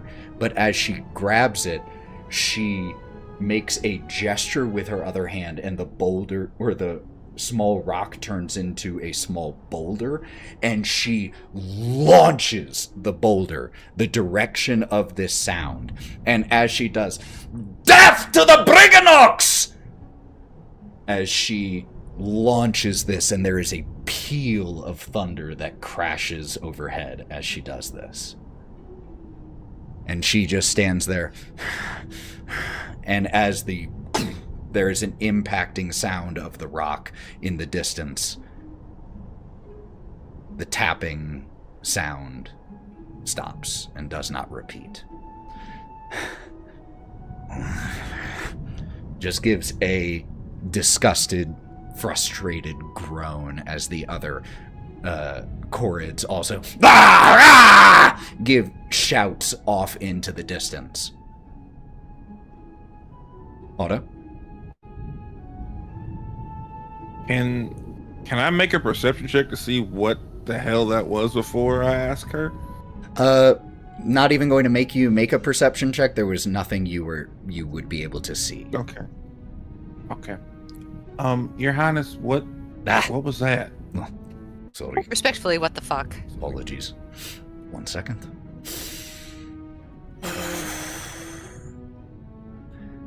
Briganox. They are another clan of Fae. They live deep in the howling mines below, which, funny enough, if you all indeed were wishing to head to Motherhorn, you must first pass through the mines. The Briganox are those of which I was speaking, that the bitter end, and as she says this, a few of the Chorids around, Jesus! The bitter end does not work alone, and she has many who are willing to aid her, and that includes the Briganox, who help her in building her devious contraptions and hide their designs and schematics in the mine. And that noise, that din, they know that it maddens us and they do it simply to torture us. So every member of the Hourglass Coven has minions. Got it. Ah, yes, more lackeys. We've met her other sisters. Met? Well, you 0 out of asked. 10 do not recommend bad Yelp reviews. Well, I had no intention upon asking you all here to enjoy our hospitality to ask a favor of you, but since you did ask, Wraught, and since you apparently are all heading to Motherhorn anyway and have to go that ways, if, while passing through the Howling Mines, you would be so kind as to drive off these annoying, troublesome Briganox, we Chorids would be incredibly grateful for the peace and quiet. And you don't think it would get back to Endelyn that we've been harrying her staff? There's no one left. No. That's true. Who said The it, not best me? witness is a dead witness. You said it, not me. Rock, come on. When was the last time we went scorched earth? We did. We were very diplomatic last time we ran into a fortress of anyone. We also tried to set a hag on fire after she turned into a T-Rex, so we are both ends of the spectrum. She I did was eat not me. a part of that. Don't worry about it, we'll fill you in. I was barely a part of that. If you need You were a valuable perhaps a little bit more incentive, the Howling Mine, in addition to being the location of the Briganox machinations, is a beautiful mine full of incredibly valuable gems. We have not We're been- in. Say no more, we're in. Never mind. Once you have sold, stop selling. Please excuse the eagerness of my compatriot. Please I continue. love the eagerness. This is exactly what I'm here for. Yes, but I like logistics, and I need as much information as possible. As much information as possible. Oh, there is one other piece of information that might be helpful to you all. If, indeed, you are still, despite learning more about the bitter end, planning to head that way. There is a Galapdur, sees the look of confusion on a few of your face, magic living rock, a friend of ours that we managed to help infiltrate the mine some while back. And according to our contact, they have heard the Briganox mention a tunnel, a hidden tunnel in the mine that connects directly to Motherhorn. Where it is, that we do not know. We Corrids do not go into the mine while the Briganox are there. Ugh, never. The closest we will get is a few of us have occasionally left warnings, messages outside of the mine's entrance to try to let the Briganox know that they are not welcome here, though they have clearly not gotten the message as of yet. But perhaps that would be helpful to you all on making your way towards that place.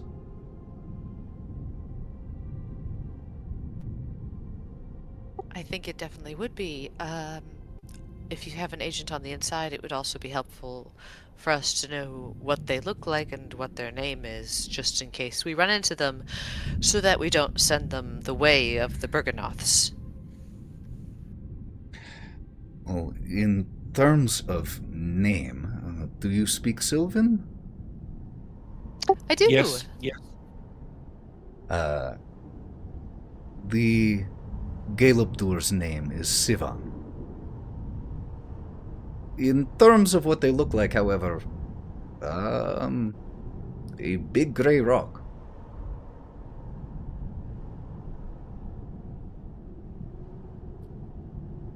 Does he have Okay, we'll arms try to keep or it- anything? Or he's just a big, just kind of motions around, just a big rock? Let me actually Does look he have up any something about this one. tattoos? Well, So we'll try to keep the destruction to the ground in a minimum. Sivan can... Is it one rock or many rocks put together? One rock, big rock. Little, don't tell him I say One little. big Little rock. fat rock. Does he just roll? Is that how he moves around? No, Sivan can have legs and arms, but when hiding, simply looks like rock. This is gonna be a tough one, guys. That's super cool. You have a password that Gray you use? rock. Got it. Well, Just don't step on any rocks, you guys. Come on. Oh, shit. There has been no need for any password because, as I said, the Corrids do not go down into the mine. Sivan has simply been serving as a spy for us. Cool, the queen sends us. Got it.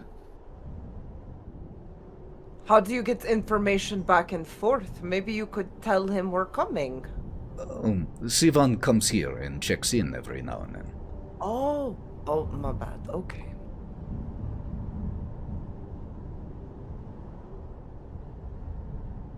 Well, it sounds like we have a lot to think about. This feels like it just keeps getting more and more complicated. Do not... What feel- adventure is never easy? Well, you all have barely just arrived. Please do not let us rush you out of our village and our hospitality. Please stay for the night. Rest, eat. Be warm. Be safe. You have the protection of the Corrids here. I would kind of like to sleep in a bed and actually have food that isn't so wild. I worked very hard for that goat. Not discounting your tactics of how you got it, Wraught. I'm just saying it'd be nice for us to just have nice things in this winter hellscape. I'm gonna lean down to Wraught. I think he wants something on a plate. Plates are nice, right? He wants to eat things with utensils. Spoiled brat. As you all are discussing, the Utensils. queen, as you all are discussing, starts to look as though she realized she's overstayed her current purpose right now, and that she also has a village and a life, and says, the house in where we just were for a very brief cup of tea is open to you all the whole time you are here in the village. Please be respectful, but I assume that is implied. If there is anything else you need while you stay here, please do not be afraid to ask for me. And there are a few, while we do not, as I said, get many visitors or have much need for shops or anything like that, the Corrids can be quite handy craftsmen.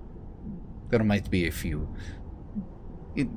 items of interest if you were looking to make any purchases while you were here. Is there anything else that I can do for you all in this instant? Points to the bigger members of the group. Room for Don't them? worry about me. We'll push them through the door. I'll sleep outside. I don't mind. You can't sleep the- outside, man. That's fucked up. I know that the accommodations might be a tough fit, but there is a back double door. Might make it easier to get inside for the bigger members of your group. Okay. That's very kind. And if I was looking for a proper game later on, maybe another cup of tea? Let me see to a few things here, and perhaps I can meet you back here, gestures to the building, in an hour for more tea and the game? Don't rush on my account. If I will not, but if I am available, I will meet you. Do not let this get back to Yagu, but it would be nice to have a challenge.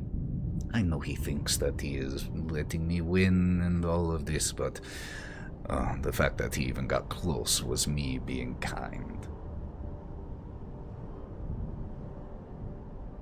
I love this. I love this so much. I'm so happy I live here now. And she gives a smile and shakes your hands.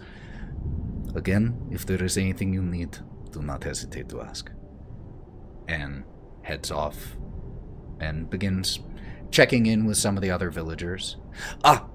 She turns around. One last thing. I did mention that you might want to speak with Gleam if you were heading to Motherhorn. I realized I did not tell you who that was. And she gestures to a slender figure who is standing on an outcropping of rock that looks over the mountainous landscape from here. That would be Gleam. Now, Okay. I will be seeing you all in an hour or so. And goes to head off. So, Wraught, are you just gonna start collecting people every plot we go to? You got one that's dealing with arts and crafts, and now you got one that does dealing with the games and stuff. Well, at least this one's a royal. Do I need All to the limit women are falling in love with you, god damn it. Do I need to limit myself for some social construct reason? I'm not falling in love with her. We never did before. I kissed you on the mouth. I didn't even know you were a woman. Wait, are you talking to me? Oh, come on. Look at me. I have feminine wiles. I literally was thinking the And phrase fair feminine wiles. birthing hips.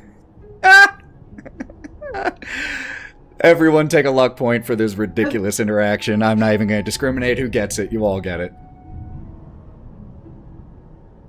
I really like to comment, but I just don't want to risk hurting or offending the wrong parties. Work it, ladies. Work it. I plan to work the ladies. Via's starting to Damn, that's hot. sashay I mean, her way who? behind the house to the double doors. Yeah, and there's a very How high is- convenient set of double doors that would have made it so you didn't have to do anything but duck to get inside. Ethan, how high is the roof? Like I said, the entire building is about 6.5 feet tall, which means if you're 7 Oh, so I feet could just tall, you reach can up and literally... climb. Yeah, while standing outside, you can literally look down at the roof. Nice. I'm gonna go over to Glean. Anyone else heading with Otto as Otto starts to head that direction? I'll go. Okay. Otto and Kieren, as the two of you start to head that way, could both of you make me perception checks, and Otto, could you make me another history check, this one with advantage? Wait, Again? So perception check for both of you, and then history check with advantage for Otto.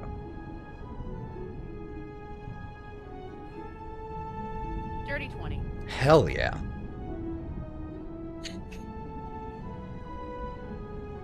hey, well, first off, 18 with a perception, and I can't, for the life of me, remember who this person is. Like the name sounds familiar, but I just can't.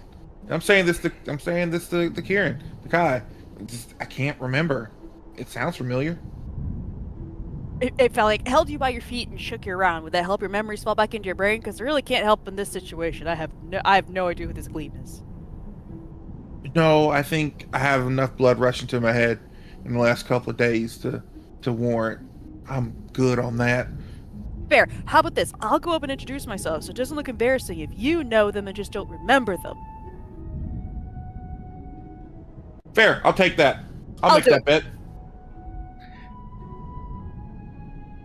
Kieren and Otto, as you start to approach this individual, slender and, like I said, standing at this rocky outcropping, the sun, the thunderclouds overhead are gray but not blocking the sun much right now.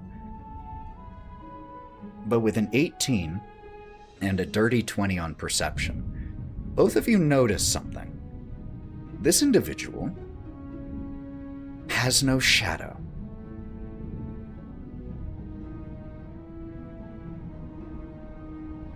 And as you start to approach, your footsteps crunching in the snow, the individual turns to face you, and you see that this individual looks elven, or one of the cousin species, slightly lilac skin with pointed ears and a deep green mane of hair, but it isn't either of those things that catches your attention as much as the mask that she is wearing. It is a silvery white mask that covers from the bridge of her nose up to her hairline, and then around that, in that same silvery white material, is the shape of a crescent moon.